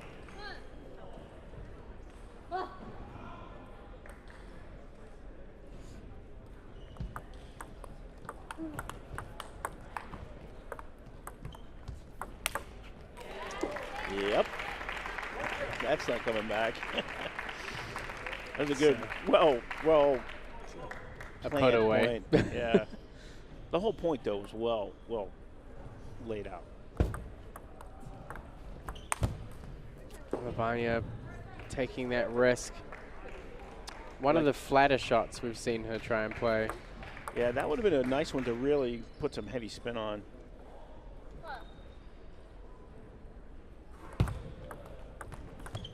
But I think she knows she needs to step up the attack a little bit more.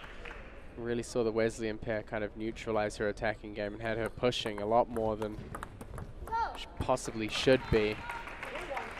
So she's just got to be steady and confident with those first openings.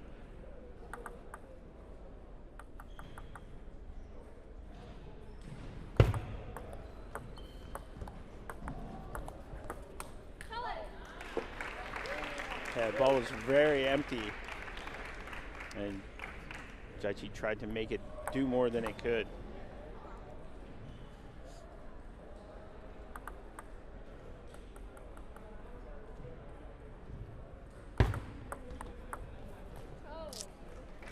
It's almost a freebie there. Great to see Marutha Pandian with the forehand flick. And she hadn't done it, so it was Yeah, very unexpected. there was almost no reaction from Lynn when that ball came over. Yeah, I think she was very flat-footed, couldn't get out of the way.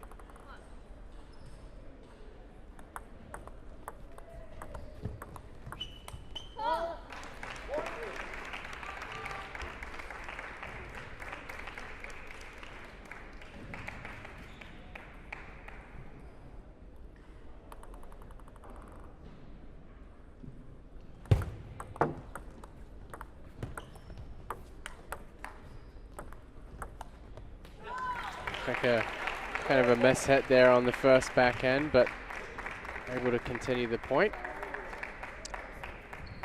I think the short slash medium pips kind of threw the timing off too. I will find out what those pips are. I know you will. It's bugging You got to me. tell me when you find out. Well, you know, I'm a geek when it comes to equipment. That clips the back edge. Let me hedge my bets in and say short, but it's not a confident bet. Yeah, she doesn't play it aggressively enough. That's what I keep thinking. Yeah. Yeah, seeing the way that she played against defense has me got some questions, but. Oh, wow. Great finish. Angela seemed to pick that one up almost off the ground. This time, dang.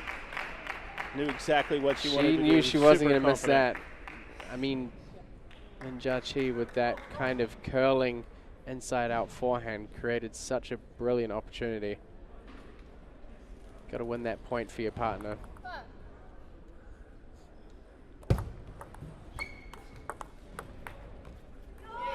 And the chop goes long. Not often you see that from Angela. It's usually fairly consistent. So Jackie kind of just rolled it. It looked like it would have heavy spin, but it didn't.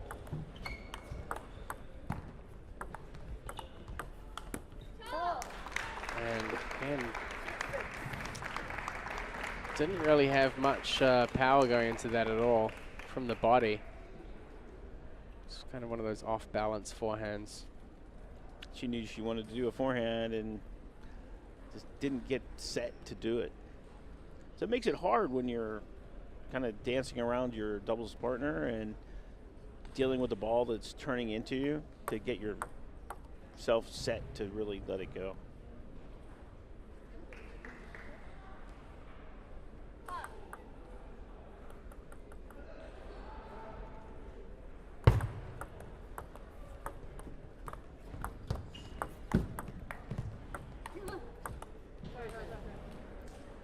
And a little bit of a lucky break on the net, but Lavanya there in position. Not quite steady enough, but she definitely had a chance to get the ball back in play.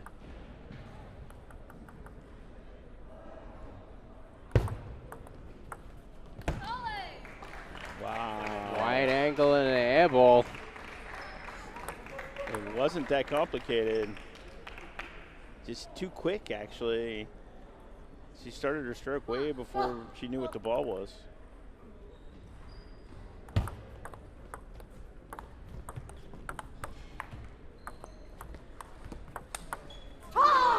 Big counter there.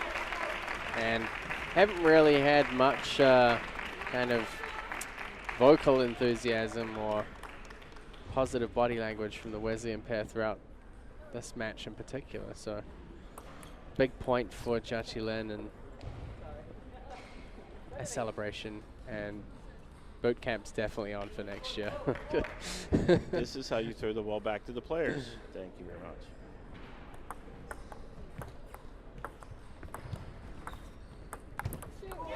And you could hear Angela exclaiming there.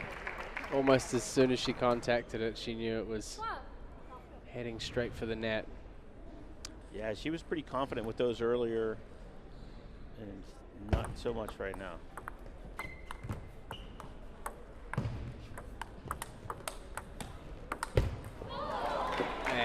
great back and forth from both players. And see, this time Lynn's out there reassuring her, even though she missed that opportunity. That's hopefully going to be able to steady her a little bit more for the points coming forward, so she doesn't lose that confidence to take the shot. That's the beauty of having a doubles partner you're confident with. They're going to be telling you things to reinforce your your mental state.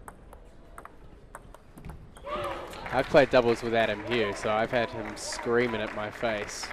It's well, yeah, it's like looking it's at a Bruce great Lee. vibe. It's a great vibe, honestly. Lifted my game right up. As long as he didn't rip his shirt off and start yelling at you. So I said, I told him, I'm like, well, when they need a body double for a Bruce Lee movie, you got to try out for him. Because when he was younger, man, he was ripped. I don't know so much. I haven't seen him in a few years. Well, match point and championship point here for Texas Wesleyan.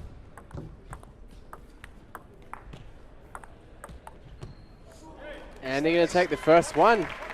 3-1, the doubles, and that hands the big trophy right there. Big trophy. It's going to go to Texas Wesleyan. And some big moves there from Lin Jiaqi and Jen Deng with their matches. I mean, that marathon match. Yeah, it was crazy. I've never had a tie. One game finished before all of the others. Before 3 of the others. So I'm sure, you know, Texas Wesleyan, such a rich history of winning in college table tennis. I'm sure they'll be thrilled. And just a great showing from both players. And, you know, it's such a great thing to have the 1 and 2 seeds making it through to the final. It really makes for the best matchups. And, yeah, it's just... And you actually know that they were the right seeds. Right. You know, it proves out that the way they're doing their system actually works for the seedings. And, you know, hopefully that continues on through into the singles. And we'll see some more fireworks. So a fantastic result there for Texas Wesleyan. They have won the women's team final and the women's team championship here at the 2022 College National Championships. And in a few moments, we'll have the Coed Team Final, and that's going to be between Indiana and NYU, also the number 1 and 2 seeds on the co-ed side, and I think that's going to be a pretty special match. We're going to have some big clashes and some big names here. And we're going to be back in a few minutes for the start of that match. So let's hear it for the officials and the volunteers who set anything up. A little bit of round of applause for all of the work to set up this venue. Anybody want to be appreciative? Anybody want to clap? Everybody asleep? Let's hear it for NCTTA and the board and the president who worked very hard to put this together. Where's Willie? That's the rule. Is he around? Thank you to Willie, the man who does everything 10,000 times. Make sure he gets it right. And let's hear it for the facility and the wonderful staff. They're up there. Let's hear it for the facility, the wonderful staff standing up there. All right, last and least, the commentators. I'm sorry, the commentators. Let's hear it for the commentators and the streaming. It's wonderful. If you guys have seen the streaming, it really shows up well. We appreciate the commentators. Thank you. All right, I'm going to start right away.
And here we are at day 2 of the 2022 Collegiate National Table Tennis Championships.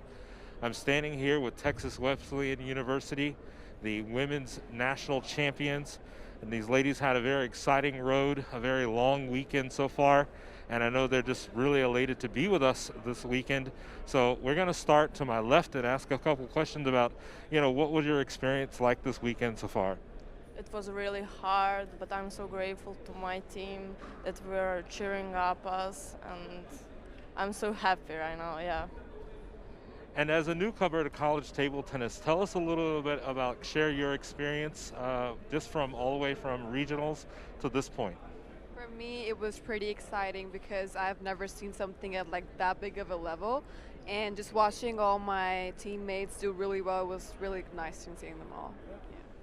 And Joshi, you played a lot of matches this weekend. I know that you guys had some really tough doubles matches all weekend as well. For you as well, your first year on the team. Why don't you just tell us a little bit about how tough it was for you to battle back and forth day in and day out throughout the weekend? Are working? Yeah, keep yeah, just try. Yeah, keep trying. Yeah. And the same question for your doubles partner. Yeah, we're just, tough match, everything, just play. And we're so excited and happy representing Texas Wesleyan, first time at national. Thanks, our school, and thanks, NCTTA. And there you have it, Texas Wesleyan University, many times national champions, but this year they are your women's national champions at the 2022 Collegiate Nationals. I know that everyone over in the Fort Worth area is really proud of these ladies, and we look forward to seeing them in the future.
All right, let's welcome. They're walking on the courts, the officials and the players. Go ahead. Let's give a round of applause. NCTTA Team Finals.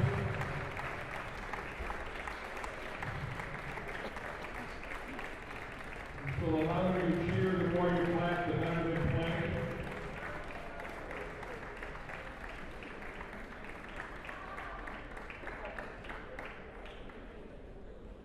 All right, our official umpires are Steve Lee and Linda Lee. Our top seeded team, Indiana, with Jerome Already, Bobby at the side.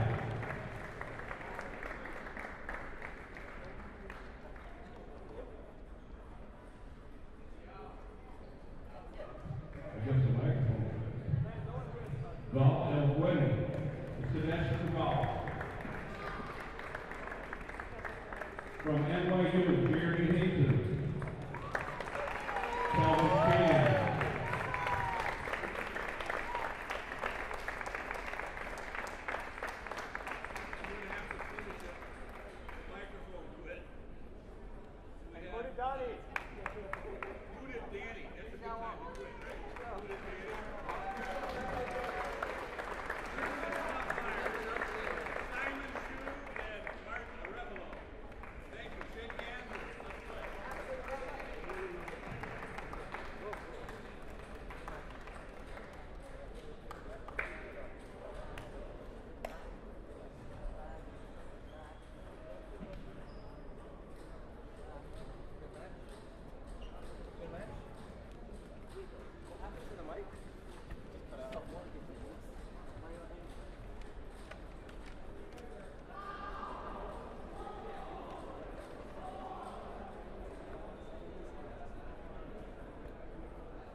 Well, we're back again for the Coed Team Final here at the 2022 National Collegiate Championships, hosted in the beautiful Round Rock Sports Center.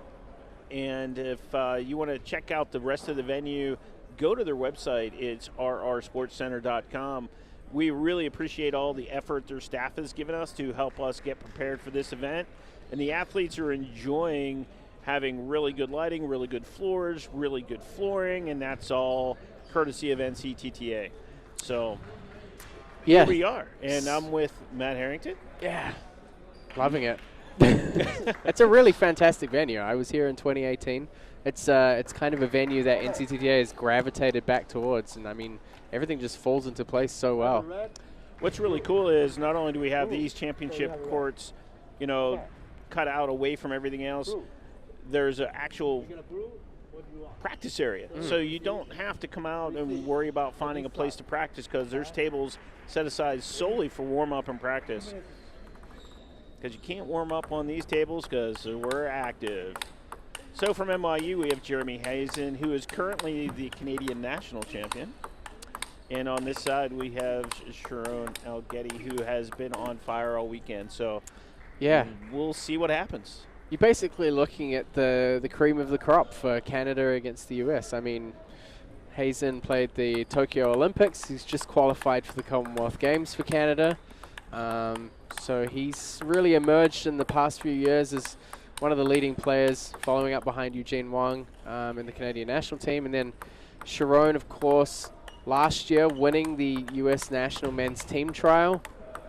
And the dynasty that is the Algetti brothers, two of them here on this Indiana team, Sharon and Gal, have just really been an outstanding force in U.S. table tennis over the years. So it's going to be a fiery match, and I'm glad it's on table one, because that's where we are. Exactly. We want to watch this one. I've coached against Jeremy before in the team event, and I've actually played against Sharon.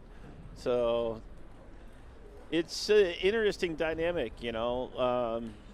Even though I'm not at the super competitive level anymore, kind of like yourself, kind of semi-retired. I don't even know if it's semi anymore. I think I'm out. But yeah, it's fun to get around because they're in the Midwest where I'm at. So I see them at a lot of the events. So here we go. Let the fireworks begin. And, you know, Sharon Algetti really explosive off both wings when he gets going. Jeremy Hazen, left-handed counter-attacker, really anchors himself with a wide stance on that backhand corner. We'll see if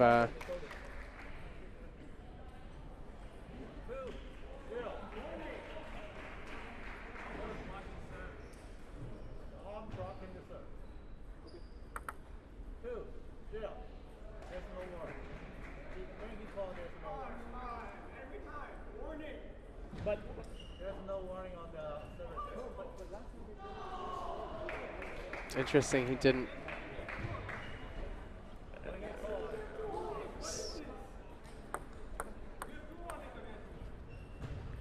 Anyway, yeah, we get back into the. A little bit of a heated call. Yeah.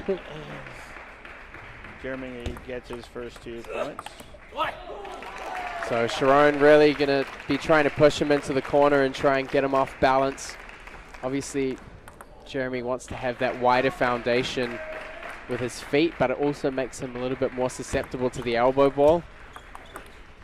And Sharon, when he gets that looser return, is going to really open up the cannon doors and take some much bigger swings. And I think one of the crazy things about his game is that he can really hit anywhere with equal power. But Jeremy's playing hot off the backhand right now. It's the second time he's taken that ball right off the bounce.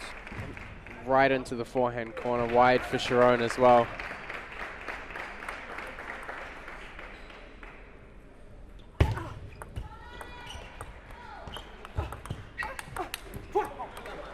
And Sharon often using this very open angle to generate power both cross court and down the line, inside out. There's a lot of variation at play with his placement, but also the deviations and power combined.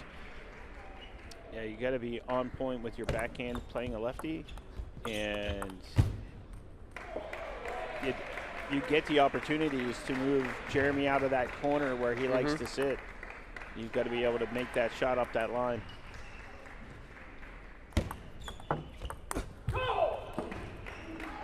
I think for the most part, Hazen doesn't really attack much on the forehand side, at least not generating his own power. He's much more suited to getting that step around and then countering across the table afterwards.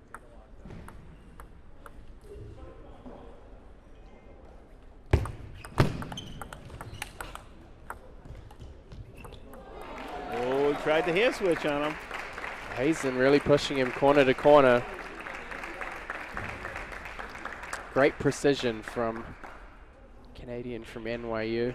And of course, NYU having been college champions in more recent years, I believe 2018, the last time here in Round Rock.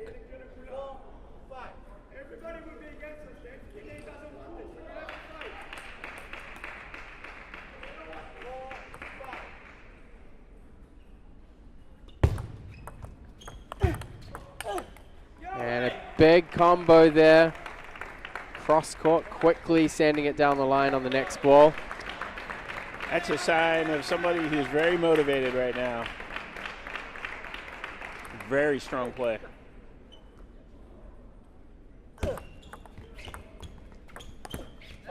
Unforced error there coming in on that high ball. Received the serve quite loose, but Hazen didn't attack.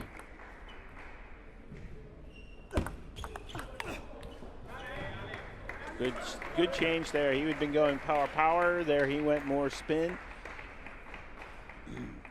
Jeremy uses the hurricane on the forehand, so I think the extra spin grabbed a little bit extra on the racket. And this time a big forehand from Hazen off the forehand corner. Just got to move out of that comfort zone on the backhand corner. There's that inside out. It's just very, very well balanced with a lot of elements to it.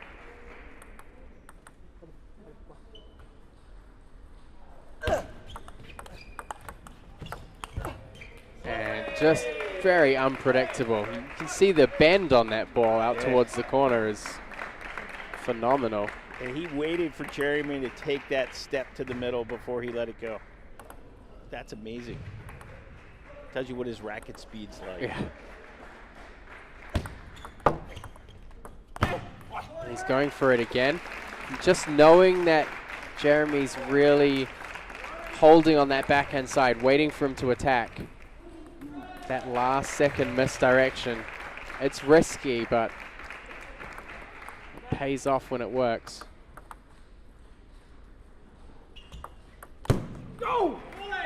And an easy point there for Algetti. He's not going to get many of those throughout this match. No, but he's got so many variations on his service game. It's really going to tax the focus of Jeremy. And into the backhand, and Hazen sends it out wide again. He's had a lot of success finding that wide forehand ball against Sharon. Yeah, I'm so surprised Sharon keeps testing him there. I mean, that ball could have been placed to the middle. Yeah, especially now as well.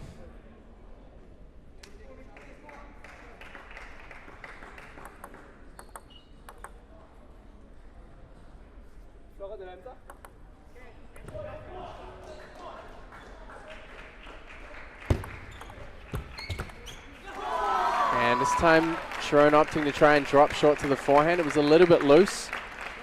Just a little bit outside the table, and Jeremy's able to get around it and get the opening in. And a big combo there. again, that placement towards the corner.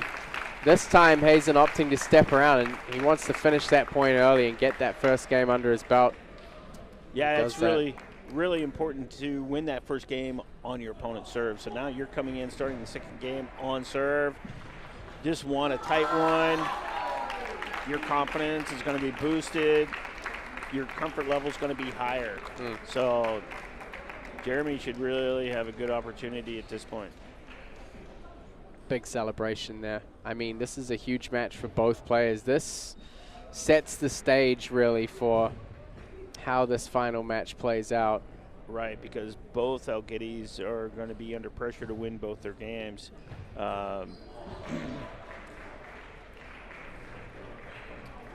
The other levels of play across the board for the NYU team are pretty close, but they're a little bit higher than the guys from Indiana.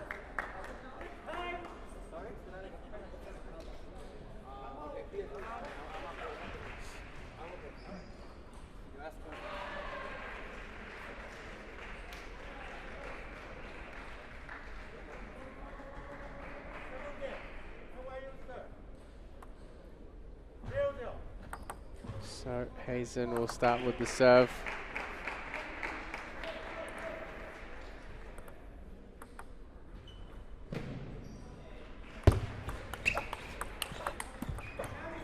And Algiddi just wastes no time getting on the front foot on the attack. And you noticed he attacked into the middle instead of the back end that time?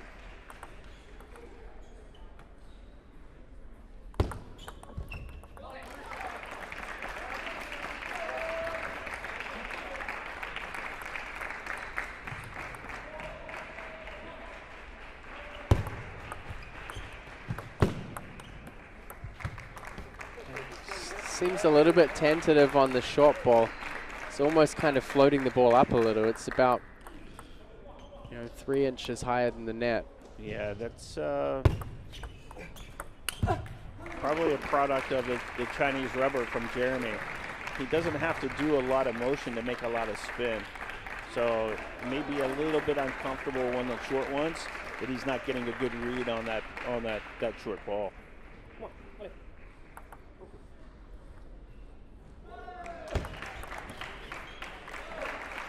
And you can see Sharon almost receiving from the middle of the table. He wants to get in and create that angle across to the backhand side, or at least create the illusion that he can.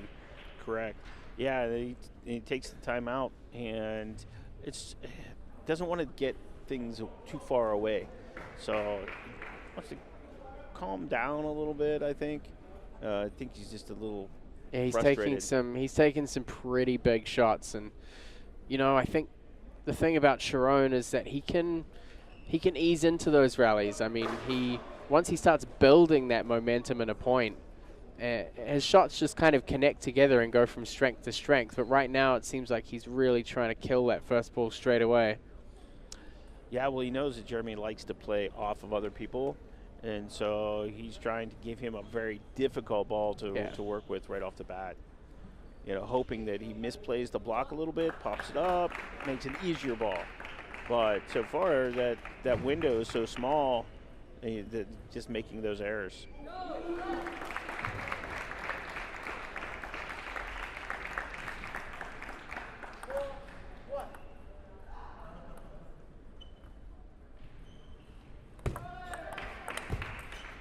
And it looks like Algiddi was kind of thrown by the little kick on that serve.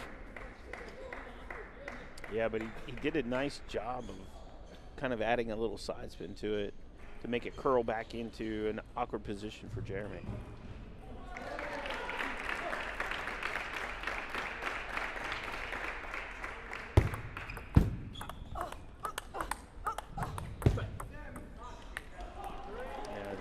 Some great form there from Sharon. I mean, for him, if it takes him 3 or 4 balls to win a point, it's fine. Yeah. It's really not shouldn't be putting too much pressure on himself, I think. He's going to get another easy, almost a freebie straight off the serve. He served it really flat into the backhand, giving Jeremy really nothing to work with.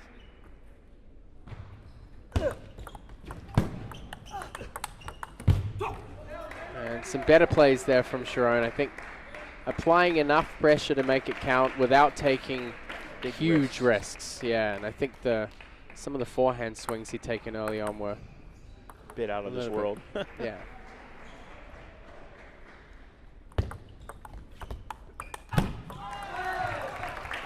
Nice step around the corner for the forehand. Jeremy showing off some of that Kenya National Championship power.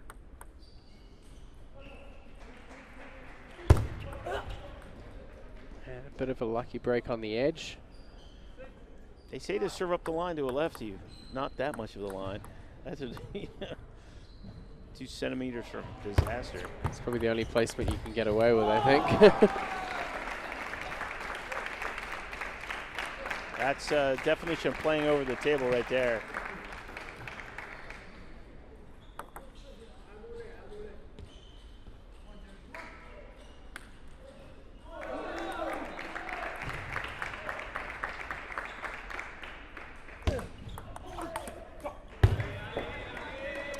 The DHS net demon jumped up and kicked that ball out of play.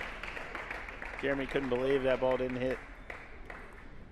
He was pretty well situated for that setup as well.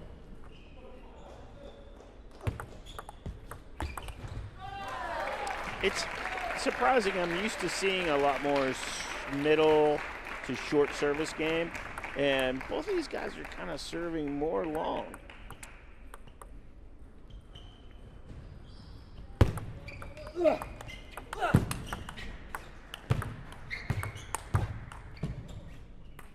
And a brilliant play there from Sharon, really just taking his time to open up that space first, and then when he gets that inside out forehand, not going for a crazy amount of power, but just focusing on the deviation and the placement.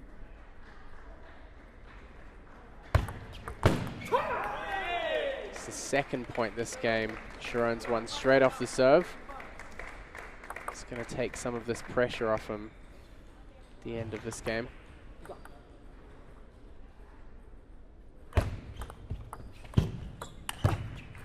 Huge counter. Yeah, that ball fell right into that danger zone. He could lift it, but he couldn't go forward on it to keep it lower.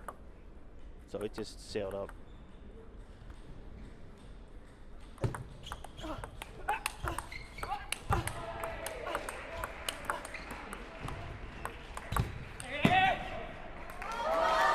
Just misses the table from Algetti. A little bit unlucky there, but Hazen really capitalizing on every opportunity.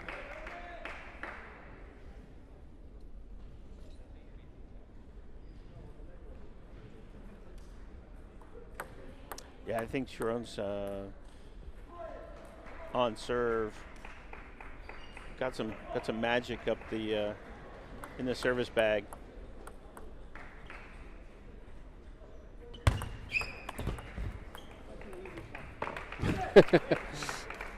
Well called, Roger, well called. Yeah, like I said, I've seen these guys around before, once or twice. No, I was really just, he knew what he wanted to do. He wants to keep that ball over the top of the table and low, and that cutting, rolling ball away from a lefty is really hard for them to cover. So great job on that comeback, and now it's all tied up, 1-1. Yeah, it was good to see Algetti making some adjustments there and just taking the pace off. I mean, you know, realizing he doesn't need to play. It's better for him to go out there and play 3 80% shots than to try and go for 100% shot. And he applied a lot more pressure to Jeremy Hazen. Yeah, there were a few balls early in the first game that Jeremy didn't have to do anything. The ball was coming in so hot and heavy, he just got to get his racket in front of it, and it was a rocket going back. So now he's made Sharon's made the adjustment to make the spin variation a little bit more complicated, that he just can't full out wail on that ball. So here we go with Sharon to start with the service. Be interesting to see how much Hazen can keep him off his forehand. He is playing, Sharon is playing much softer off his backhand side, consistently and with pressure, but compared to the forehand range. Yeah, he keeps thinking that's going to go in. He's just, I think it's a little bit shorter than he thinks. And giving that angle to Hazen's a dangerous move. Yeah, he's planted right there, like you said. You got to get him off his spot. And he also knows Algetti can't play inside out from that wide angle. Like that ball. That ball was in the middle, and he actually curled that ball outside even farther than Jeremy could reach.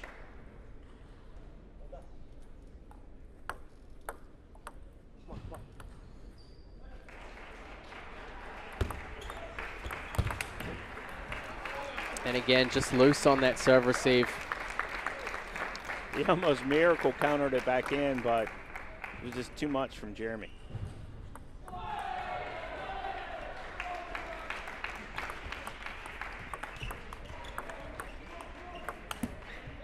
And that slow pace giving Algetti some trouble. Hazen didn't really have anything to work with, so yeah, he just kept soft retrieving.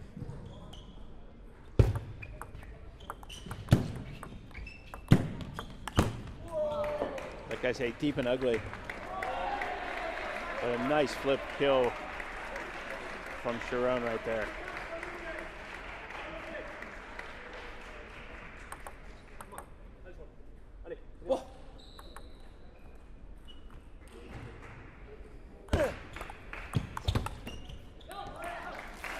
You see Sharon really moving away from the table on the backhand corner. He's got to hold it a little bit more to maintain control.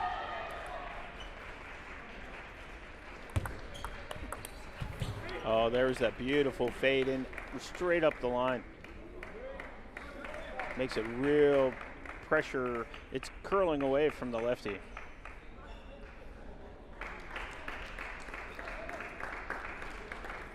One of our volunteers who we're very thankful for runs up and gets the ball for him. I don't know if there's a big delay that would help either player at this point.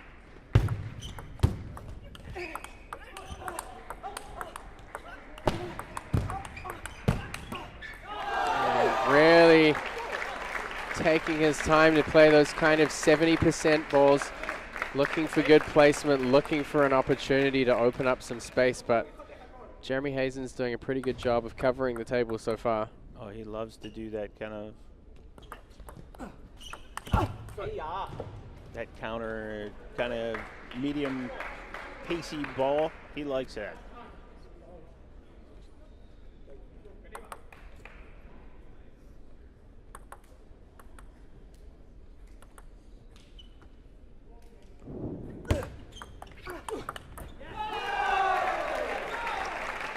The backhand flip had been working into the middle, but that time Jeremy's ready with a forehand back to Sharon's backhand. Very, very good positioning.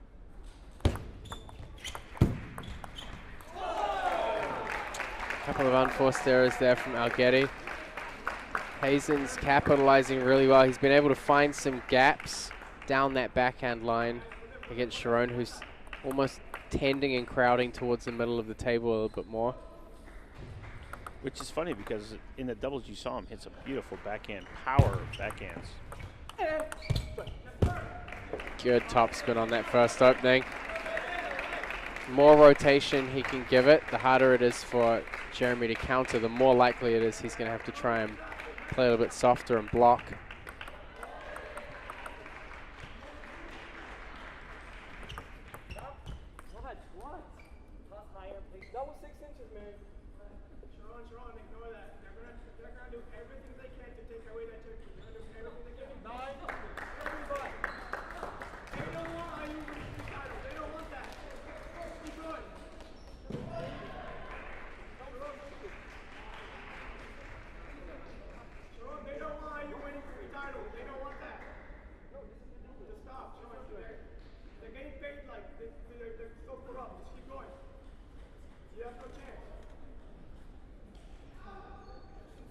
Unfortunately, this happens when people make calls.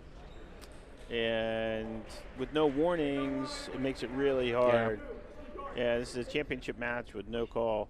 And you can understand the frustration because, you know, he's watching it in front of his body. So, you know, he feels like it's clearly within the rules and doesn't understand why that call was made. Sharon possibly calling for a service judge here.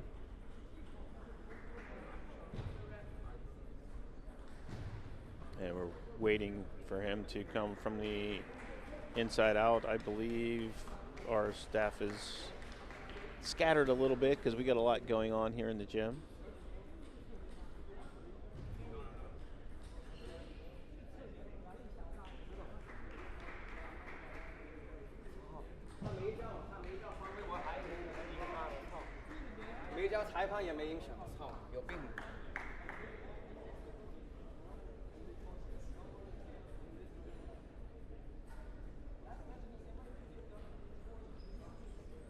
So it's the right of the player to discuss this with the head umpire.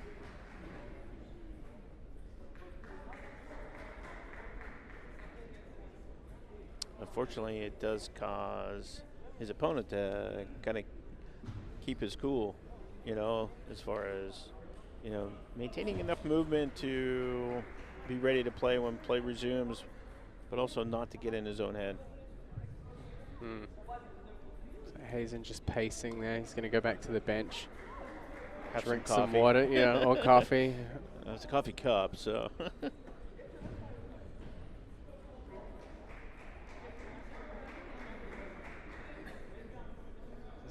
These kind of situations happen when you have very passionate players. And You you've know, got a they lot get on the fired line. up. There's a lot on the line. I mean, I hate to say it this way, but, you know, as sponsored players, winning championships helps the bottom line. You know, you win a few national championships, the next time you go in to negotiate for your contract, you have a little bit more material to use. So it's tough. It's tough.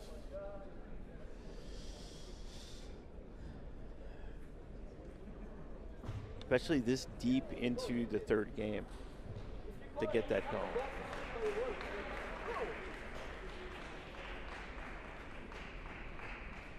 So it looks like the head umpire will have a little conversation with the umpire and the assistant umpire here. Creates a stall in play. Yeah. Jeremy Hazen still pacing back and forth. Yeah. Trying to block it all out as best he can. Sharon's been very good at not making any eye contact with Jeremy. It's tough. I mean, Yeah. you know, outside of all this and off the table, everyone's great friends with each other. And I mean, honestly, for this matchup, it's probably not how Jeremy wants to win. And you know, it's a little awkward for him in a situation like this as well.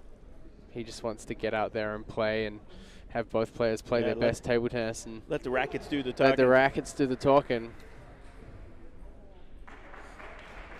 And it's good of the NYU guys to not get involved with the discussion at all. Absolutely. Yeah. So Yeah, time props. and time again, you know, you see in tournaments, hey, he's goes coaches away. flying off the bench into the playing area. And so far, it's just been Sharon conversing with the umpires. And the rest of his team, too, to credit to them. Yep. They're staying back out of it also. Although his brother's a little aggravated because he had a couple calls against him earlier in another match that resulted in him losing points direct. You know, they're saying that there should be a let for you know, a supposed infraction, and you know, it happens. You know, especially in the heat of battle. Yeah. You know, the hand's moist, the ball sticks, the toss isn't quite clear. You know, it doesn't quite clear the 6-inch rule vertically from the hand. So.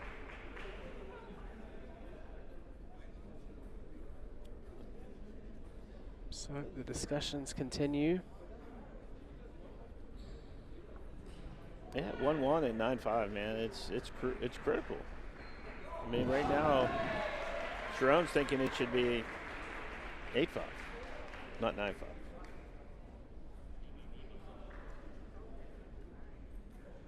Yeah, I mean, it's tough. I mean, he came out here and served backhand. Usually backhand serves are kind of safety serves. The ball's not really hidden. It's easier to get that ball toss up higher, and he's obviously frustrated. I mean, he's come out and served backhand and is pretty adamant that the service toss was high enough. So, well, I've had a little personal experience with this at the Olympic trials. Well, on a backhand serve also, it was called, but fortunately the serve hit the net, and it was a let. And the umpire said that I didn't toss it high enough, and I thought that was odd.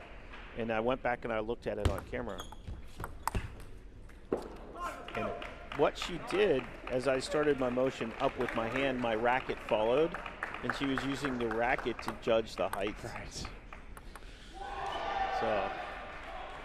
So it'd be 9-6, leave. And you know, it's a task here. It's a task for players to get refocused. I mean, it's almost like starting the match fresh. They've had a tiny warm up when they got back to the table, but Sharon spotting a 4-point lead.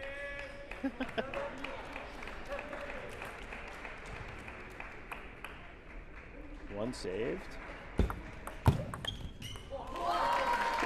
Little heated on the backhand. Jeremy took a little bit out of it, and Sharon just overpowered the ball. Yep, so Jeremy Hazen keeping relatively level-headed there and getting it done towards the end of that game. But you hate to see interruptions like this, and you know, hopefully as we move forward into game 4, we're going to see both players come back out here and get back on track and put their best foot forward in this match.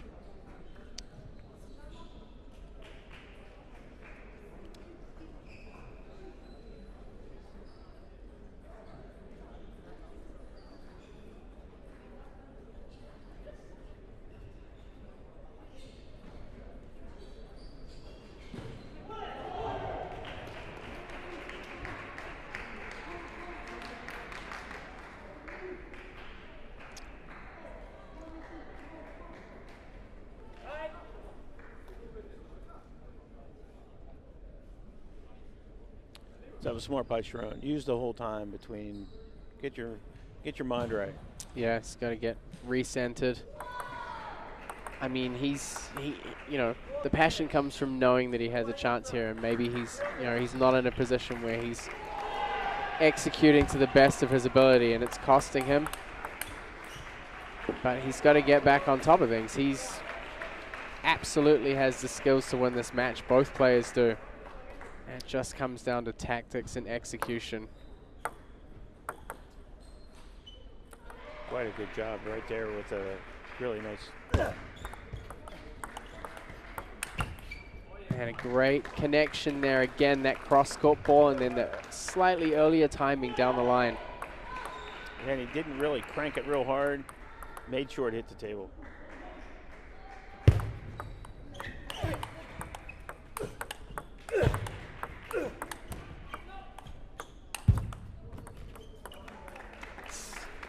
Crazy down the line shot. Yeah. Had some luck with the net, but his ability to hit that ball was that's so much side spin and that fast. Because the ball curled. I mean, it's amazing that you know, Jeremy's not overplaying and hitting his hand a lot, because he's really putting a lot of side spin in on the ball.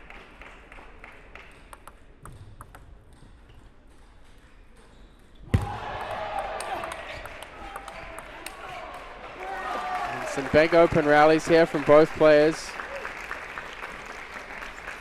Sharon generally more aggressive.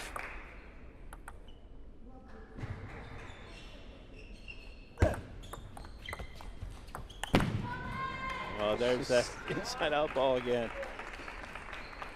Right on the point. Such a nice shot.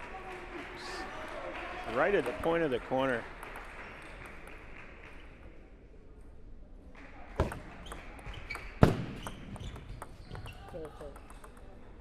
There's a little more luck. It's going to be 5-1 for Algetti, and yeah, he looks refocused. He looks like he's ready to face this challenge of being down 2-1, and I think some good focus from him.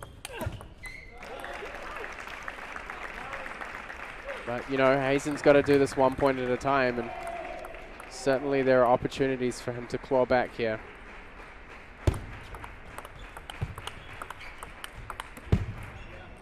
Just great. Inside, outside, inside, outside. Just a good balance. It's like 60%, but I think, you know, he's got to realize that 60% is enough. Yeah. The spin is more of a challenge than the power. And a heavy, heavy chop block there from Algetti.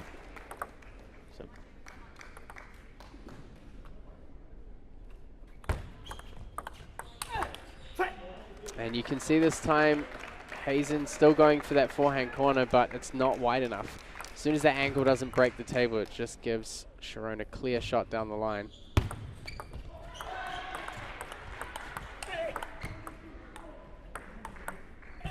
Now Getty hand switches, but a wide angle from Hazen prevents a potential embarrassment there.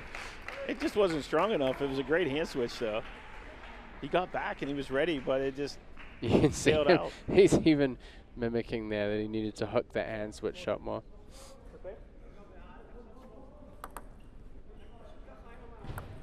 So the players are allowed to talk to their coach and their teammates between the points.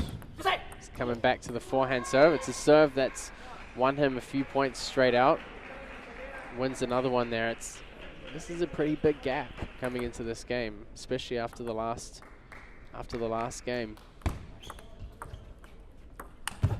And overswings a little. Yeah, Jeremy's kind of dragging that ball up there. Everybody thinks it's going to be real spinny, and it's not.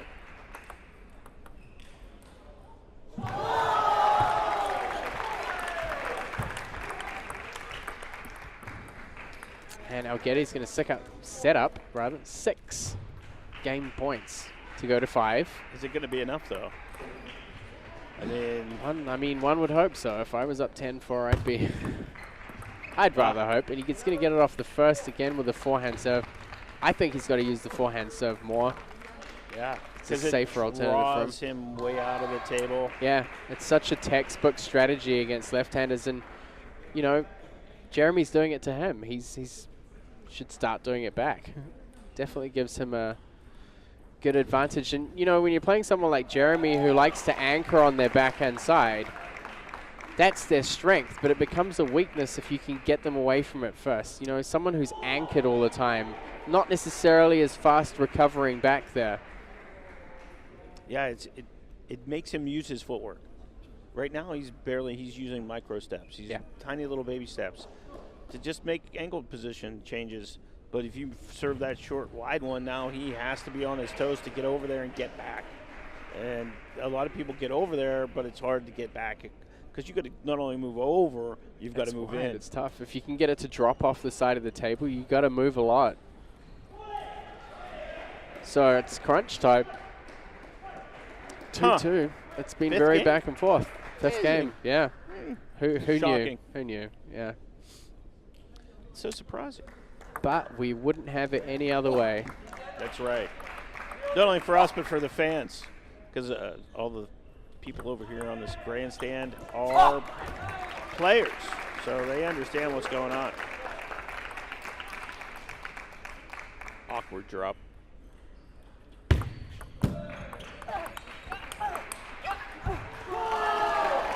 Just doesn't quite make contact with that ball.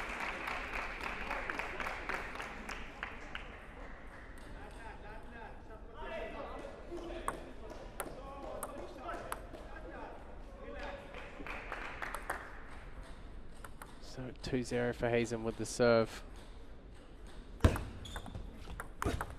And a lot of no spin, some side spin variations there, but he's been pretty successful at getting Sharon to pop up that short ball.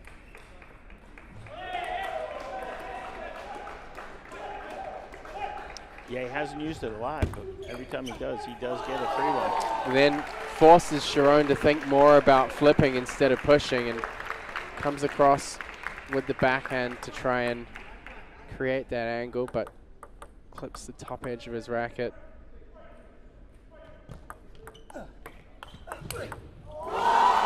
And a big, very snappy counter from Jeremy Hazen. The best start that he could hope for and that NYU could hope for here in this fifth game, a 5-0 lead. Yeah, changing ends, it's kind of, Jeremy's got a good eye line on his team too, so as he needs encouragement or support, they're right in his eye line. They're not behind him.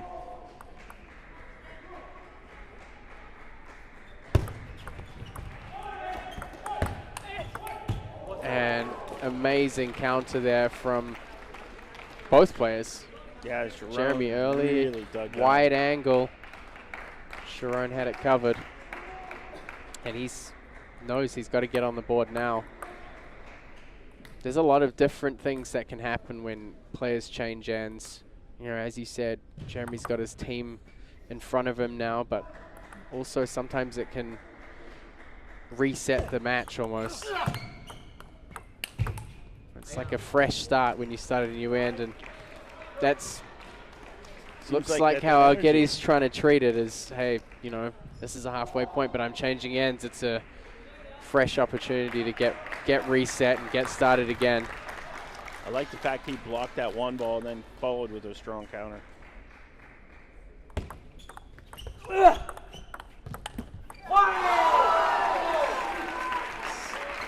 Just lacking a little bit on the backhand counters.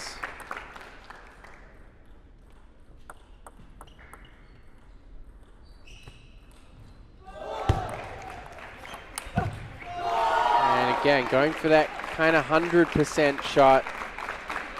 It's risky. I think he had the space that if he'd gone at 80, it would have worked out well.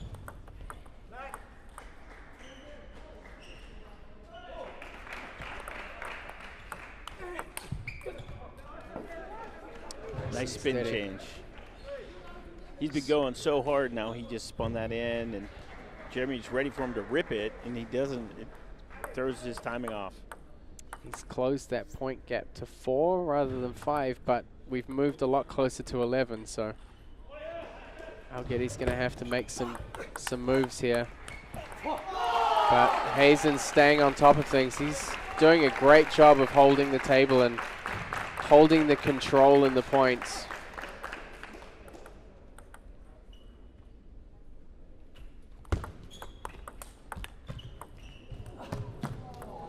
Great hands from Sharon Algetti. Totally just like really bad position and made a really good play on the ball. Totally caught Jeremy flat-footed on that. I don't know what you want to call that shot, but it was the right shot for the moment. Side spin, chop block sort of thing. Looks like Algetti's coming back to the backhand serve again.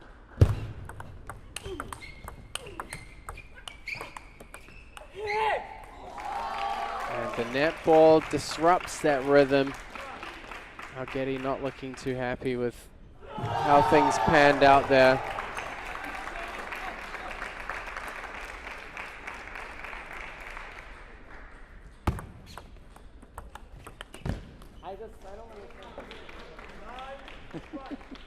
Jeremy says some of the funniest things to himself.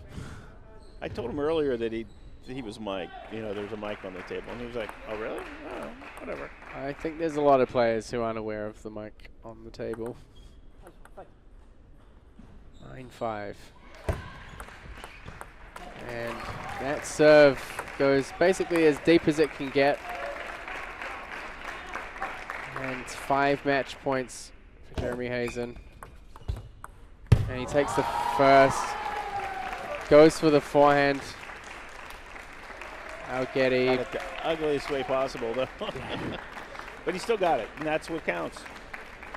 And Sharon, a little smile there.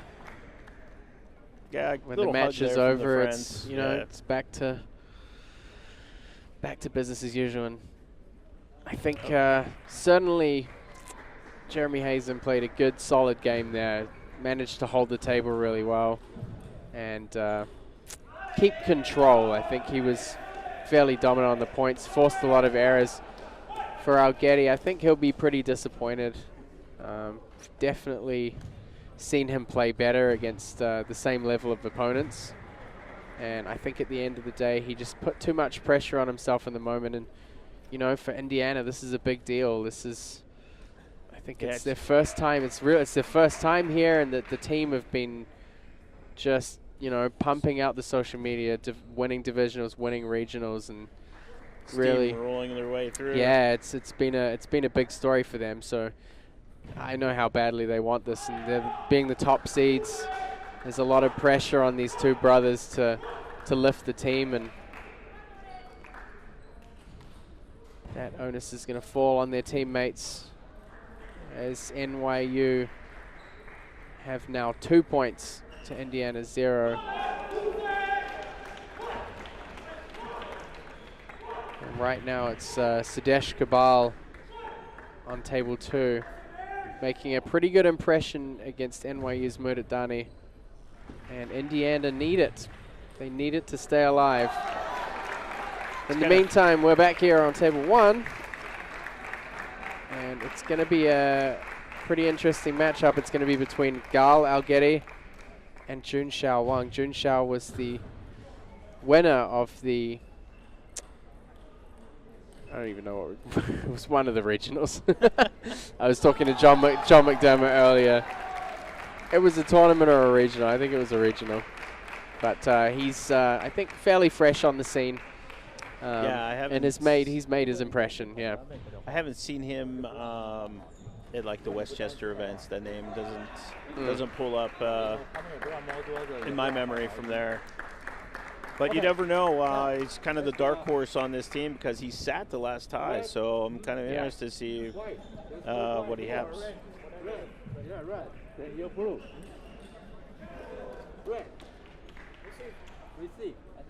Algeti opting to receive. Players will warm up. Algeti, of course, in the semi-final in the singles, playing a phenomenal match against Eduardo Tamaike from Texas Wesleyan, the Japanese pen holder, who I think has really shown himself to be one of the more skilled players in the tournament. Yeah, plays some amazing forehands. But Gal just totally ran through him in that match. Well, he's so good at countering and blocking that if you don't hit really good shots on him, Gal's going to block you to death. And block you to death. Block you to death. It is. I mean, that was the problem is Eduardo hit a ton of shots, but they all came back. And then eventually Gal was able to find a spot where he could block wide to the backhand. Yeah. And with the traditional Japanese pen hold, he doesn't have the Options. flexibility. Yeah, he runs out of room to actually play the backhand strong. And once he played a weak ball from the backhand side, Gal's very competent at finishing those balls. Yeah. I think we're going to see Gal get really pumped up here. I think Sharon, having lost that first match, has kind of passed the mantle on. And Gal knows he has to carry the team here and keep them alive. I mean, if they can go to doubles, it's going to be a tough match over on table 2. But if they can push it to the doubles, the Algeti brothers, having won the men's doubles event, are as good a pair as any in this tournament. And Algeti wasting no time and just really taking command of the placement.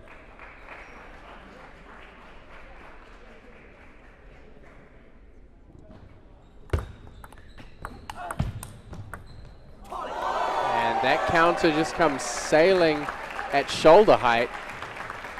Crazy top spin arc. It was like, no way. Oh, big way. And that big swing from Algeti, but it's almost all of that energy is translated into spin. Doesn't really come off his racket as a powerful shot. That's the timing is so good, so clean.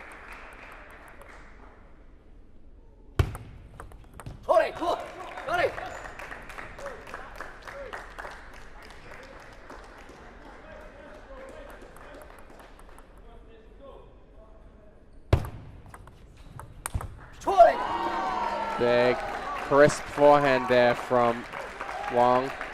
Yeah, that's technical 101. Third ball finish. Step around the corner, right up the line. There's no time.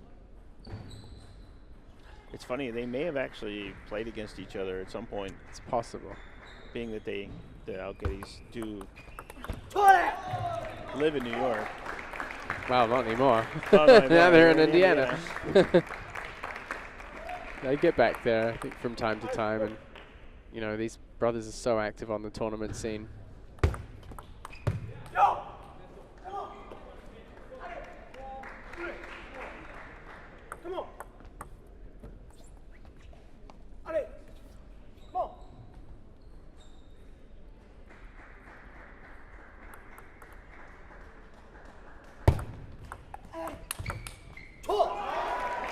And this time Wong finding his rhythm on the counter of that backhand opening. Yeah, it was a wild open though.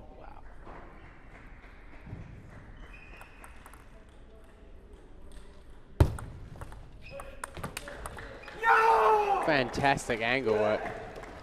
Thought Wong did such a great job of dealing with that wide, fast push, but Algetty was right on top of it straight away. Sometimes you don't even get a chance to blink. And Wong seeming to go for a similar strategy.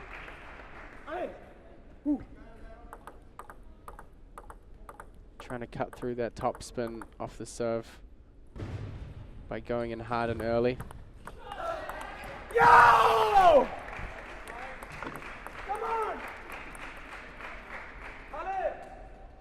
Gal, just a little animated. Just a little. Just a little. No more than usual. No, it's about on par. It's about the bar. Yeah, wait till he gets excited. And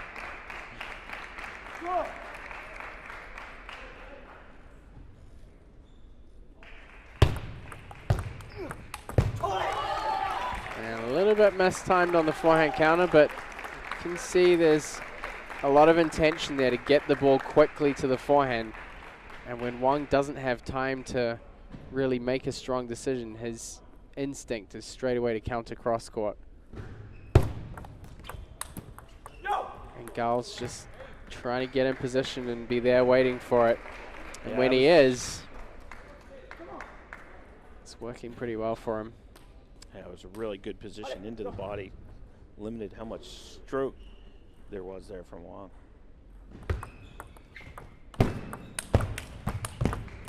A couple of big counters from both players. Wong really exhibiting some great technical precision on his forehand.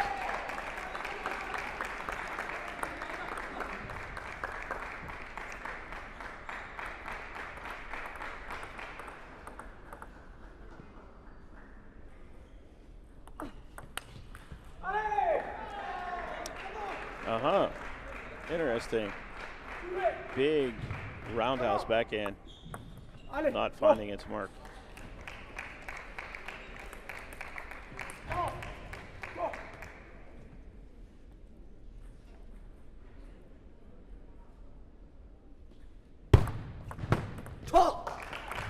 Serve receive error there. It's a pretty back and forth first game.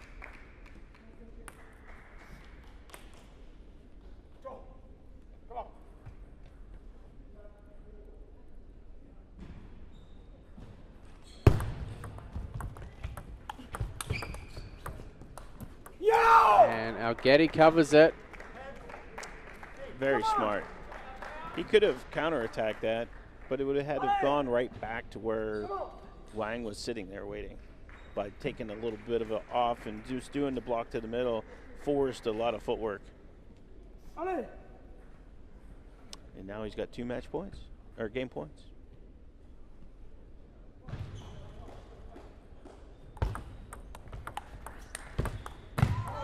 And this time Wong really trying to break out on the angle. Just got to push Algetty even wider.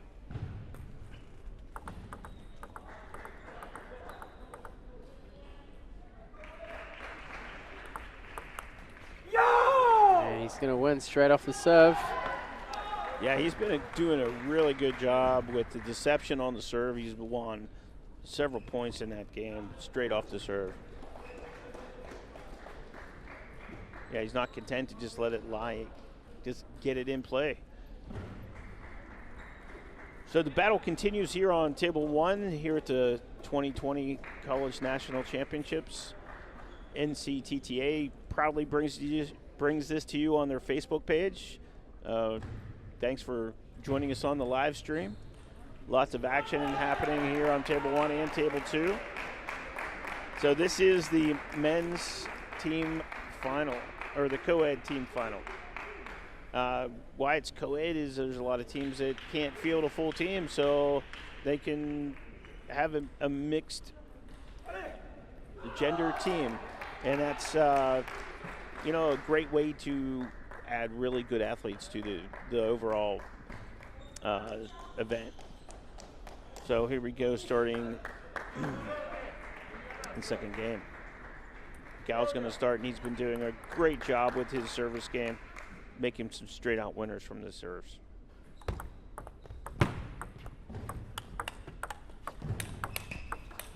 Wow. Great reflexes from Algetti.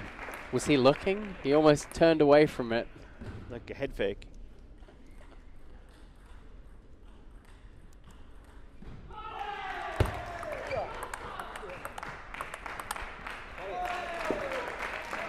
Gal saw the opening up the line and just went a little wide. Well, escaped one right there.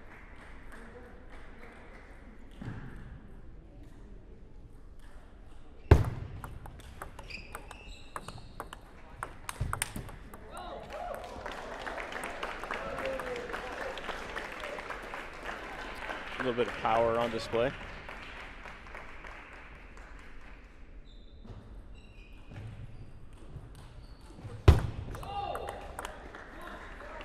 I keep seeing that up the line backhand, and he's just, one time it was outside, that time it was a little long.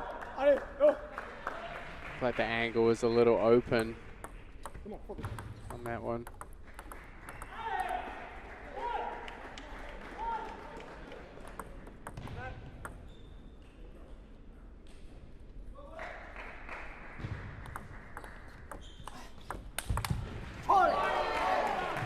Steady opening, but the trajectory was a little high. Easy picking for Jun Xiaowang. Yeah, that forehand, you don't want to give him anything very easy because he can definitely crank it up.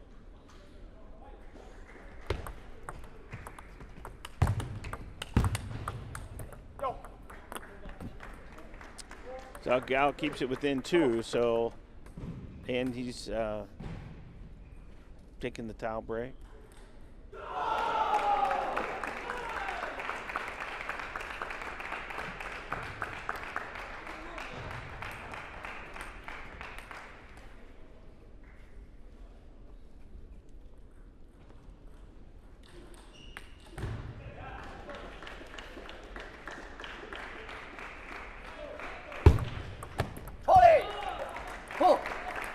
Wang forcing some errors there.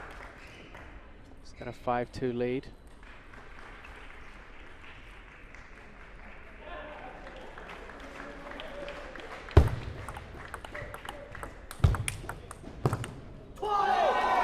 And Algetti looked to have everything under control, but sent that last ball sailing.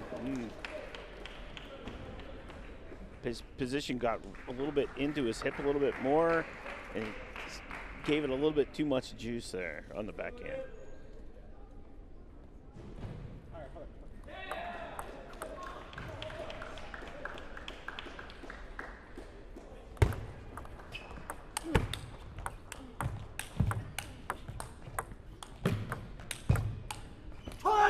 Magnificent play from Wang. I just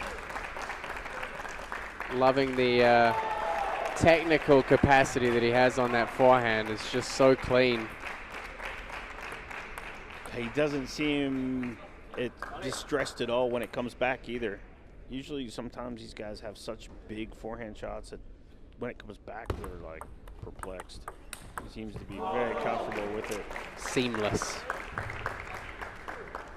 And he really has quite a compact, but he gets so much bite through the contact.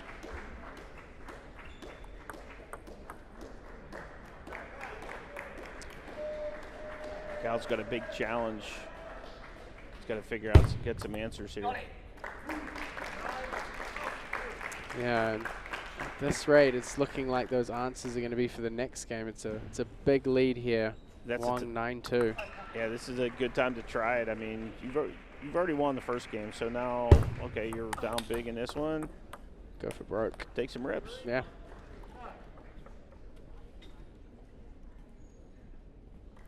We've definitely seen any Algetti brother, any of the three of them, including their brother Adar, who's, I mean, they're probably hoping he's at home supporting them and not NYU, which is his alumni school, who he won the title with.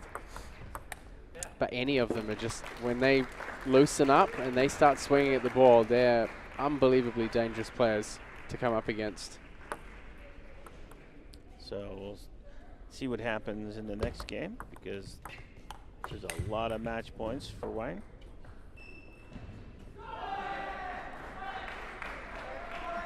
But Gal saves one.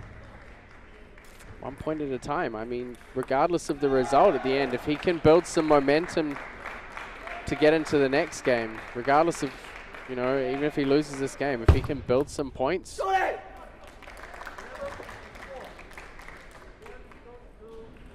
Doesn't look like it's going to happen. 11-4 for Wong. It's 1-1, but a pretty big momentum shift in Wong's favor. I think he was really able to, get ahead of the trend in the points. Yeah, that and the energy levels for Gal seemed to kind of tail off a little bit there. In the first game, he was bouncing and cheering and yelling.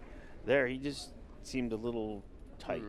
I think he was really hanging in the rallies in the first one. He was hitting some really magnificent counter loops, getting those wide angles, and he feeds off that. He feeds his confidence off that. But when he gets into those situations and you have a player that's just hitting through you, it's difficult because he's trying to play his strengths basically against Wong's, and the tides have turned a little bit.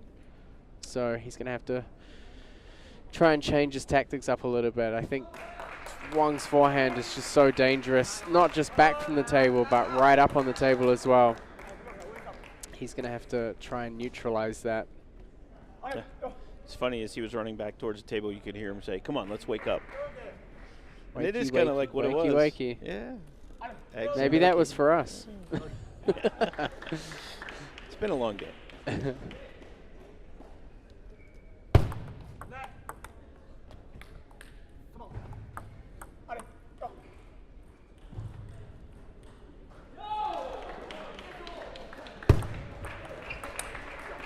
I think, it's funny you mentioned that, how quiet it was in the last game. I think it just sings to the fact that when you're playing in a team event, the last thing you want on your team is a quiet Algetti. Yeah. I think on the table, on the bench, they just draw so much energy from being positive, being vocal. Lots of positive self-talk. And that's exactly what Gal wanted to do, is win both points on his opponent's serve. So now he can let it rip right in the beginning of the game. Come out, put his foot down, get away. Come on. And then the pressure's all on White.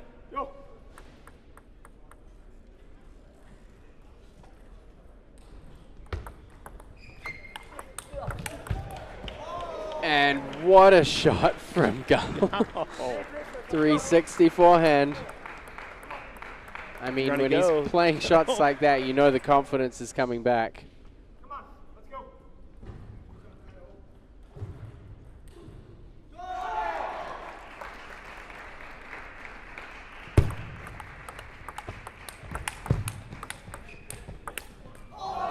What a play. Wong just hanging in there with the pace. Quick hands from both players. They're just really bouncing back and forth off each other's pace. Yeah, but it's amazing that's his first point. But what a first point.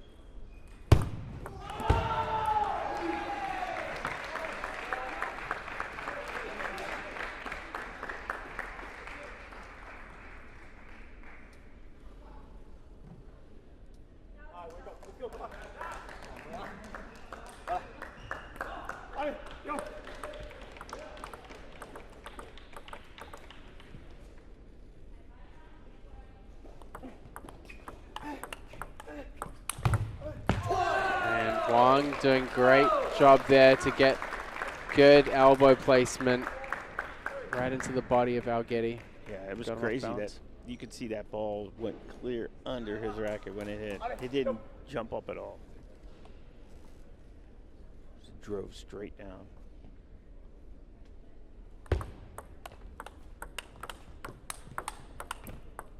Yori, come on, focus, let's go. There you go, come on. That was good positioning from Gal. Got him inside outside and jammed that backhand. Backhand's definitely more uncomfortable for Wang.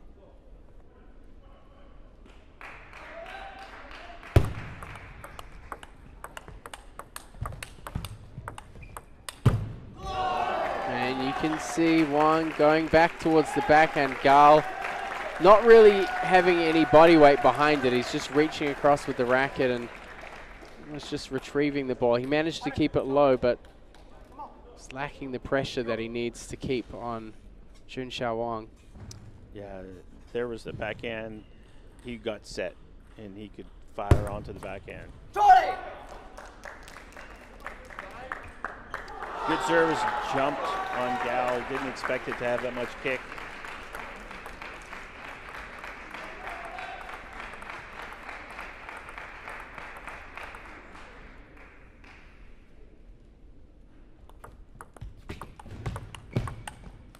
You could see Gal, you know, he takes that backhand serve and really starts taking some very fast, short steps, potentially getting ready for that step around, but he's a little bit too far over. Yeah, he was straight onto the backhand.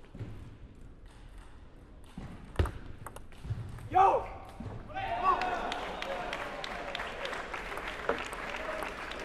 It's 1-1 and 6-6. It's a close match. I can tell you right now, the match going on table 2 is about as close as it gets. Both matches here, both matches. Being down 2-0, Indiana needs both of these matches to take it to the doubles. Gal Algetti is just putting everything on the line here. Knows how important this is. And gets a good, solid return on that reverse pendulum serve.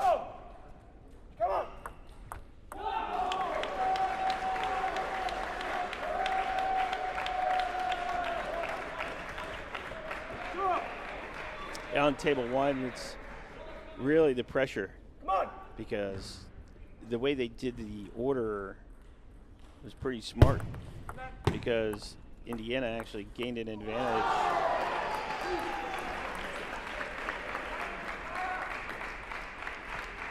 I know Sharon will be feeling the pressure for his team. Probably would have really wanted to come out here and take that win against Jeremy Hazen to get things started, but Gal Algetti is really picking up the strings here. It's up 8-6. He wants to go up 2-1. I mean, it's got to be tough for him to stay focused and try not to look over at table 2. Because for Gal, that could unsettle him a little. It's he's got to just focus on what's right in front of him. Yeah, the job needs finished at hand, because he needs to just win this, because if not, they're done.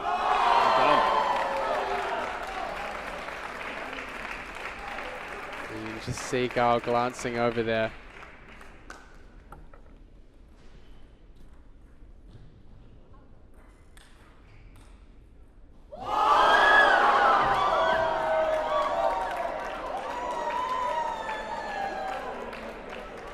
But, of course, this match is the third match, so... Right, it has to be played in order. It has to be played in order. Mudit Danny is not over. Essentially won for NYU over on no, the next they table. Because they're playing out And of the order. players actually left the court.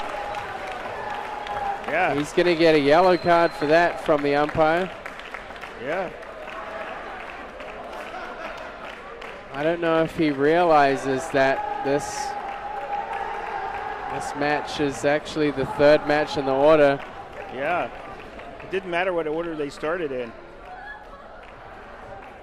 I mean, technically, they could lose the game from that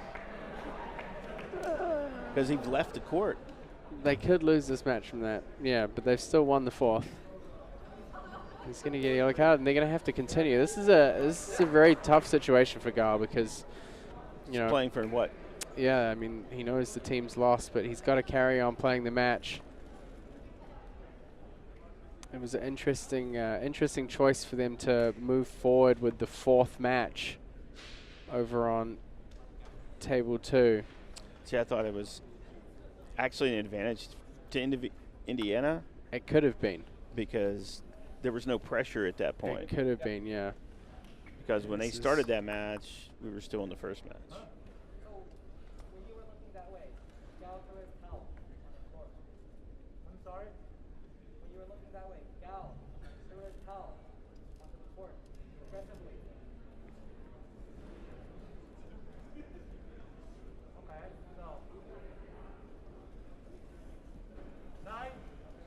There's nobody in the court. Is it a yellow card?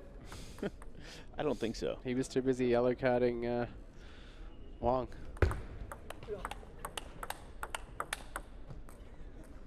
And still gonna have this crowd get behind Gal.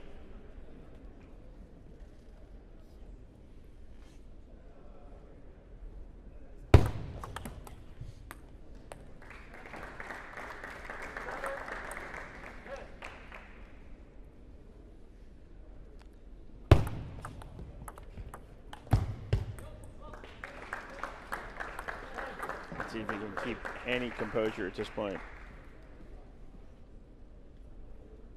See if Gal can keep his composure at this point.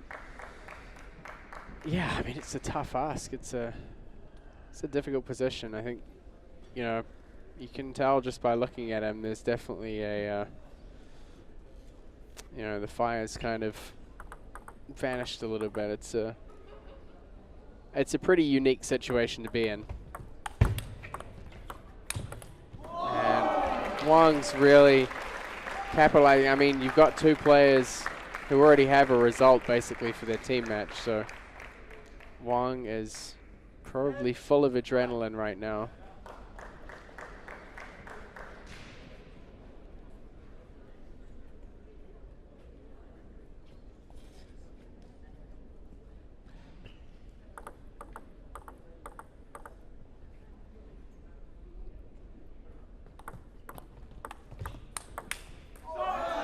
That would have hit. And Wong's pulled back a handful of game points here. You can see the tension in Gal's body. It's 10-10. Sharon from the bench just offering some reassurance.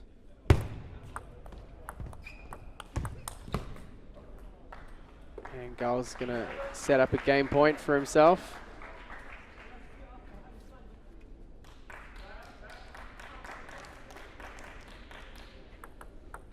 Interesting to see what happens if Gal wins this game. There's a lot of potential things that they could do.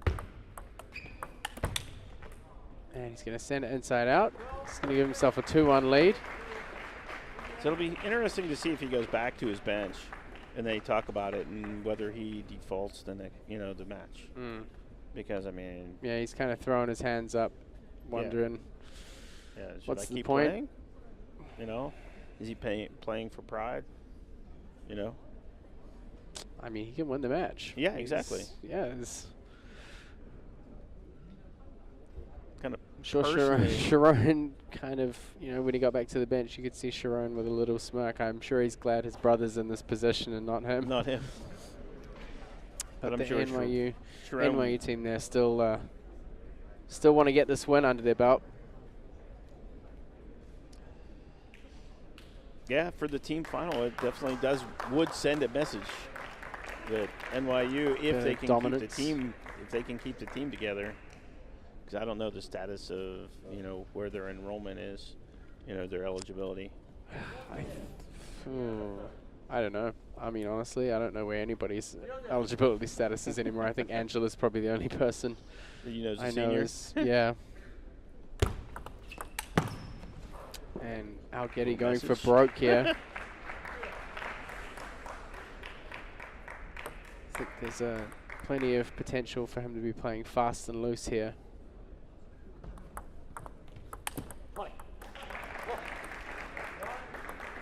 Yeah, we'll see with the tempo between the points how quick he plays. I mean, the difficulty for him is that he leads 2-1. If he wants to get off the table as quickly as possible, he's going to have to knuckle down and win. Yeah. Otherwise, he's going to have to go to 5 games. With the full crowd watching.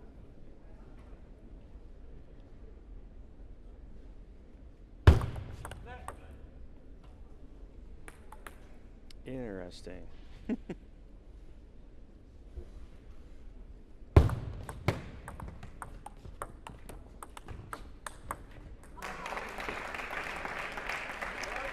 Good work from Wang, and really good on staying on focus, because your team technically has already won this event. Yeah. But you've got to win your match. So he's got to play.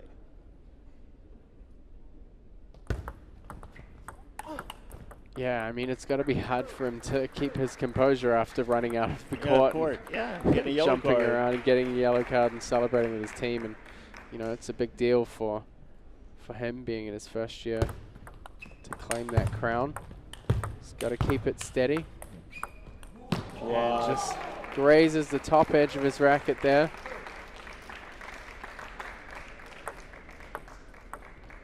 The forehand's insane. The It guy's really forehand is. is just.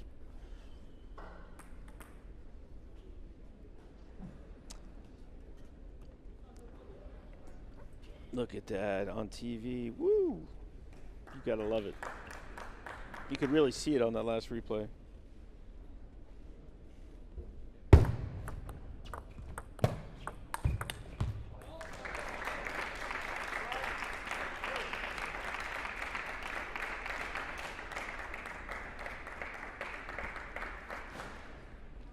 So Gal's got a.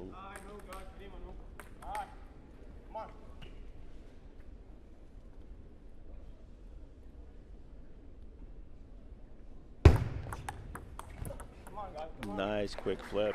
It's the first time we've seen Gal kind of give himself some, you know, a little bit of a verbal pep talk. He's starting to work his way back into the match. You know, I mean, at the end of the day, he's an Algetty, and they love to win. That's right. And regardless of the fact that this team match is over, I think it would get to a point where he realizes he wants to win this match, just to get the final say. Yep. You know, you may have won the team match, but I'm winning this right here.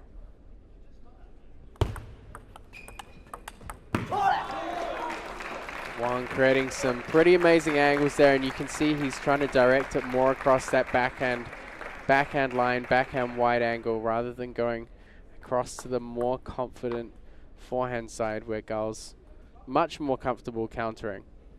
Yeah, it was the first time he's actually stepped wider to make the backhand wider that cleanly. There was one where he was off the table when he did it, but that one at the table, that's the first time he's actually covered that angle.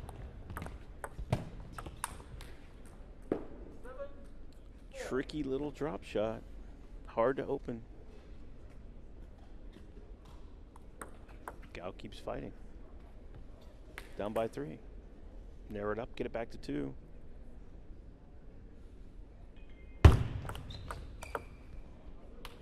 That ball just died off the surface of Wang's racket. Water, maybe? A little sweat. Both are going to the towel. Could be. Or Gal just did a good job giving him something he didn't want.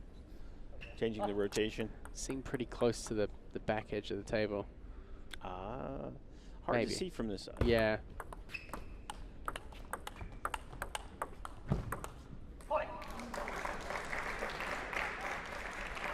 surprised Gal didn't turn on that one with the forehand.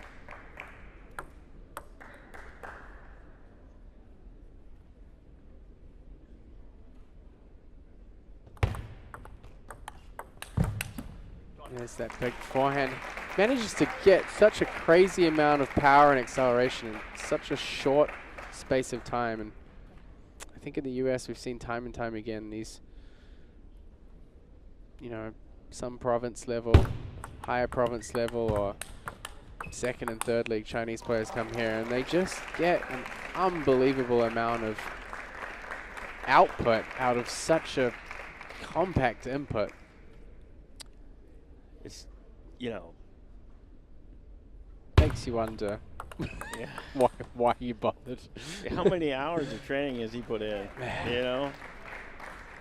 I always said, when you go to China, it's a make or break. You either leave feeling wonderfully inspired or you just flooded with doubts of how am I ever going to catch up to players like that.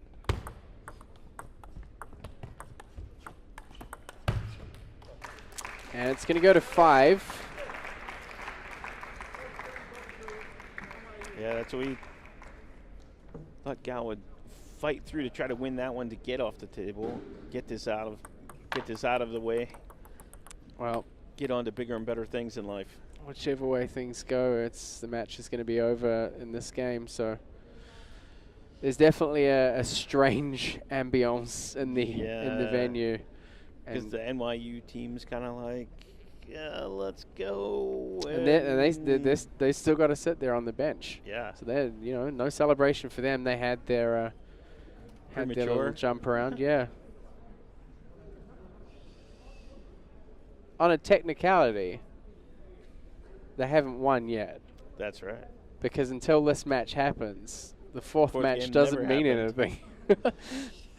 So from that standpoint.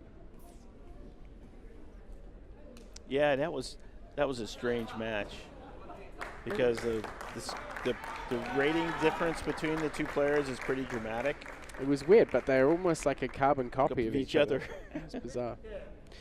Anyway, back to table 1. One taller guy. In the 5th game here, Jun Xiaowang with the serve. His first year in NYU, Indiana.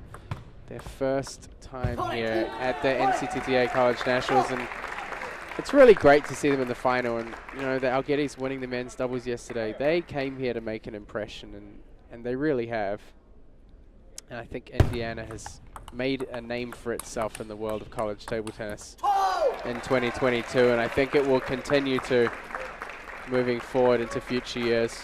Yeah, because they're in a good spot. They've got a lot of feeder systems that come into Indiana University, with the Ohio training programs, the South Bend training programs. Yeah, that's right. Michigan and Detroit all can feed into Indiana if they choose to. I know, new clubs just opened up there. The Spin Block Club closed and Indy Pong's opened up, so it's getting some fresh vibes up there in Indiana. And I think, for that area, having these two brothers at Indiana University has just been a shot in the arm, a huge deal for them. Yeah. And they're just so passionate about competing. It's really wonderful. But right now, Gal Algetti is struggling to get some momentum here, and Wang leads 4-1 in the 5th.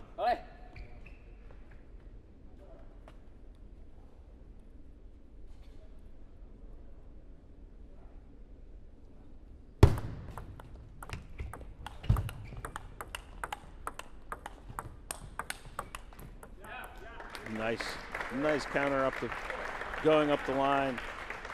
he knows it's dangerous to do the counter wide to the forehand because time and time again, Wang has gotten to that ball and absolutely just created a really crazy good forehand for him. So going back into the body really tied him up.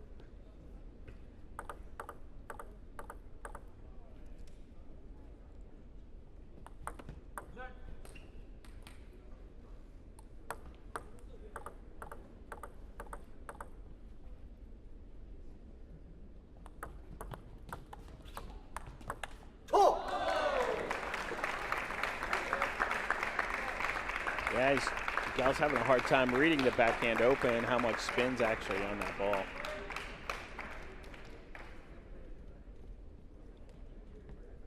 To the table switch at 5-2. Gal remains on serve. Had a little question about that yesterday. They switched sides and somebody was like, no, it's my serve now, right? Yeah.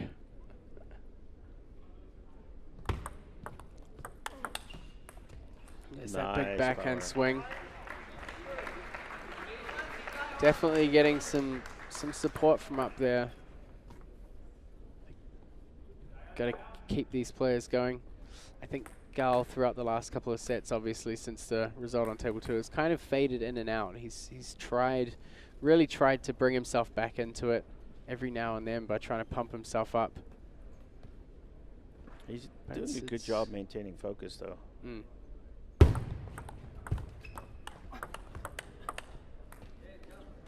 It'd be easy for he him might right even now. win. He might win this match. Yeah. I mean, there's still a very, very real possibility for him here.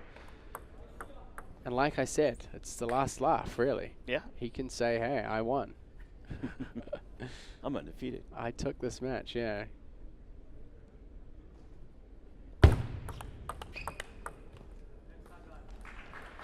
See there, he's covering up over the table. Before he was letting it come back too far.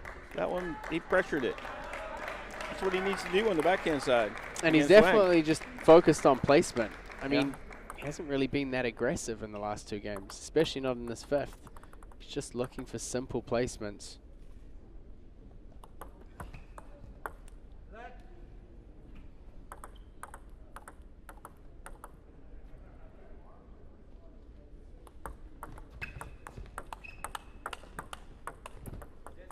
Actually, it's steady smart. play. Well, actually, Steady play. slowed it Simple down. stuff. Yeah. And Wang's going to call a timeout. Yeah, it's getting in his head.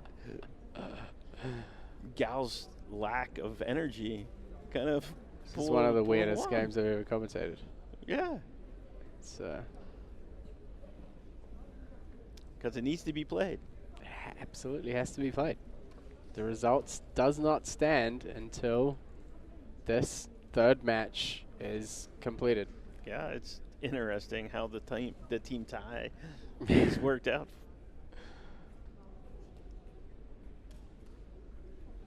Yeah, I think Indiana will be out recruiting to add some depth to their roster. There's a lot of players in that area, so it'll be interesting to see what happens. Got a lot of young kids now. Mm.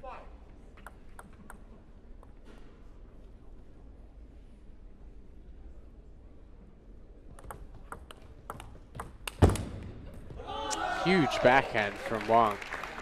Yeah, he's been consistent with the spin on it, but that's only the 2nd time he's really put a lot of power into the backhand. And the other time was when he was way off the table, and he just said, I'm going to crank it, and it worked.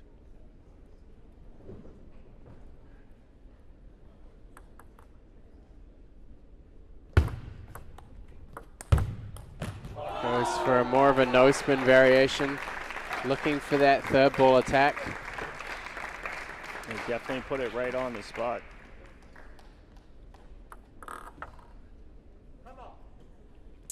And Algetti's going to call a timeout.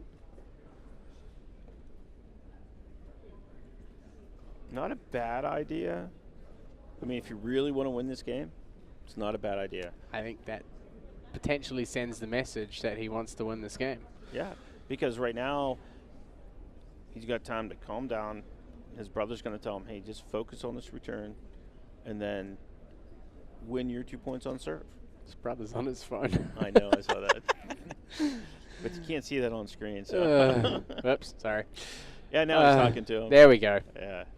Well, maybe he was dialing an answer. Phone a friend, right? Yeah. This or match making a comment on live stream. Maybe. Yeah, maybe I'm getting scolded right now.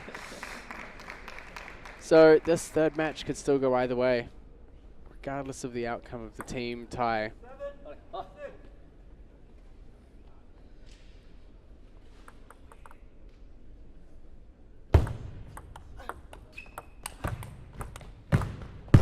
And Algetti gets back in with the backhand and gets it over.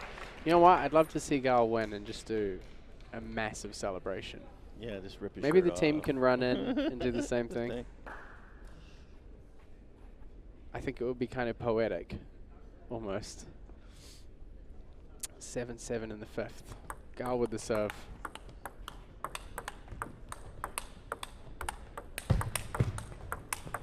Wow. What a point. I can't say I was expecting it this late in the day. No, Fantastic that was play. fantastic. His ability to stay focused and composed on that point. And he's really just going through the motions. You don't see any strain or stress. Yeah. He's just calm. Just doing his thing.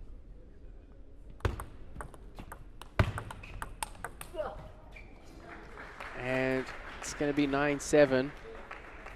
Gal tasked here with trying to win some points against the serve of Jun Xiao Wang.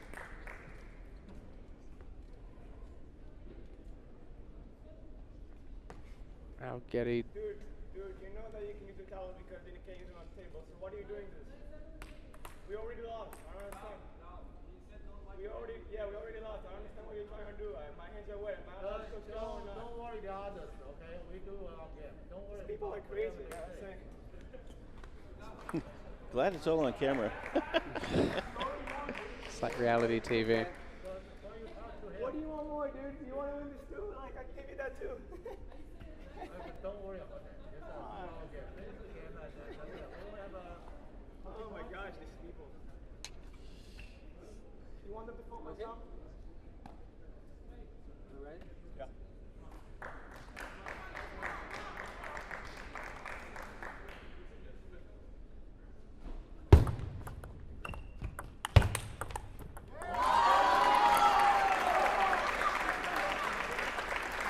Wow. Quite the reaction from that point.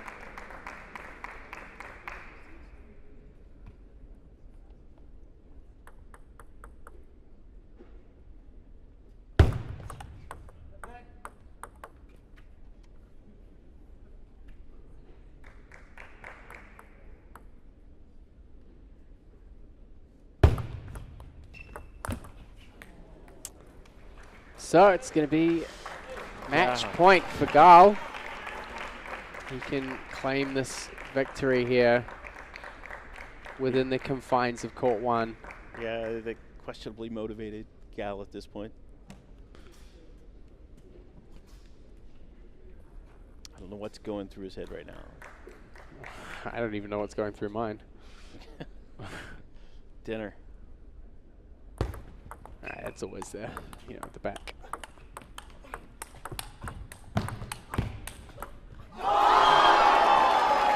Why are they saving the massive best point for the end? There's still something left in the tank for Jun Xiao Wang.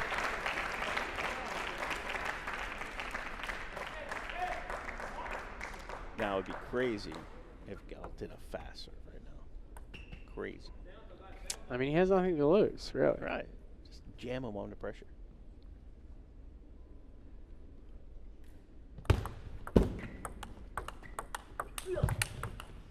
What a way to finish the match.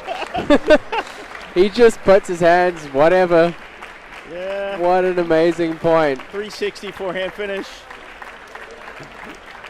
And a personal victory there for Gal Algetti. I That's mean, right. the third The team match is gets lost. locked in, and NYU takes it. Out of respect, they didn't rush the court. Because they Yeah, already did they've for already the done other it. guy. Yeah. Apparently, I have to go down there and interview them now. Hey, so good luck. Have fun with that. Yeah, I'll try. I've been All given. right, thanks, Matt. Appreciate it. So I'm losing Matt to go do the interview for the champions NYU, and we want to thank everybody for tuning in and watching Yao Guedi fight his way through to win in the fifth.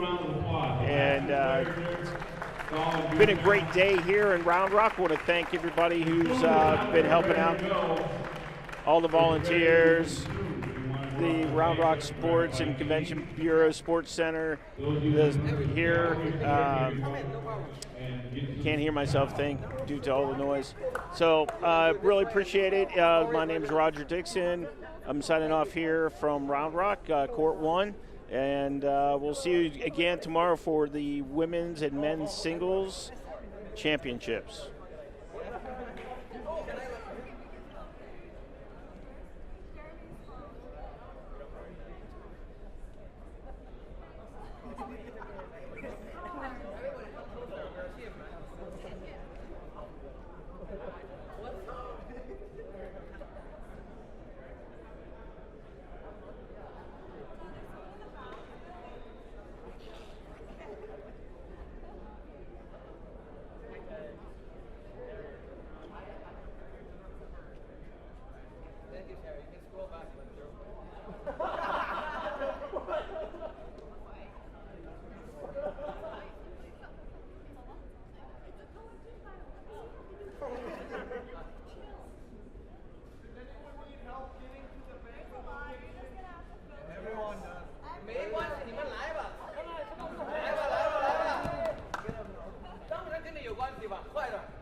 Team China plus India won.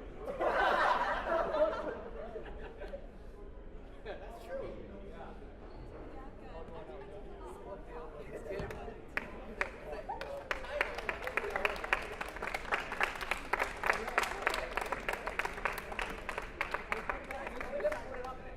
Yeah, let's put it up. 我可以 lift 我吗？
Okay, I'm here with the NYU team, champions again of the Coed Team event, and a really well and hard fought final and some very intense matches. The first thing I want to know is a little bit more about the order and how you chose the order, and who chose the order? Was it the coach? Coach got it. You chose the order? Okay, come over here. You're gonna have to tell me. I want to know about the order because the order is so important for this final. So actually, we got a meeting there, and before we playing this match, so we have two options. So actually, before we came here, so we just choose the one. Does it? That everyone agree with that? Then we play. Okay, so it's team effort. Now, one of the questions that a lot of people have been asking, and I'm going to put you on the spot, they want to know why Tom Feng's not playing in the final. They want to know why Mr. Olympian, who I might add was sitting there in his big Olympian jacket, was not in the final. So, Tom, you got to tell me why you weren't playing the final. I think coaching is also a pretty important position. You know, especially when we have two tables playing at once. You know, Coach Gal have to coach one, and then I'll coach the other one. But you know, if you want honest opinions, I mean, I haven't practiced for so long, and my teammates are awesome. Like, I can trust on them, right? I want the first more than they want. I want, you know, it's my second time, and it's my last year. So, yeah. Perfect answer, textbook. Now, one of the questions that we're going to ask, I don't know who I'm going to pick on. We want to know if it was worth getting yellow carded. So I guess we can direct it down here. Was it worth getting yellow carded during your match to celebrate your win? You can say yes or no. Yes. Yes. Yeah. Yes, it was worth it. Okay, congratulations NYU. Coed champions again at the 2022 National Collegiate Table Tennis Championships. Let's get ready for the banquet.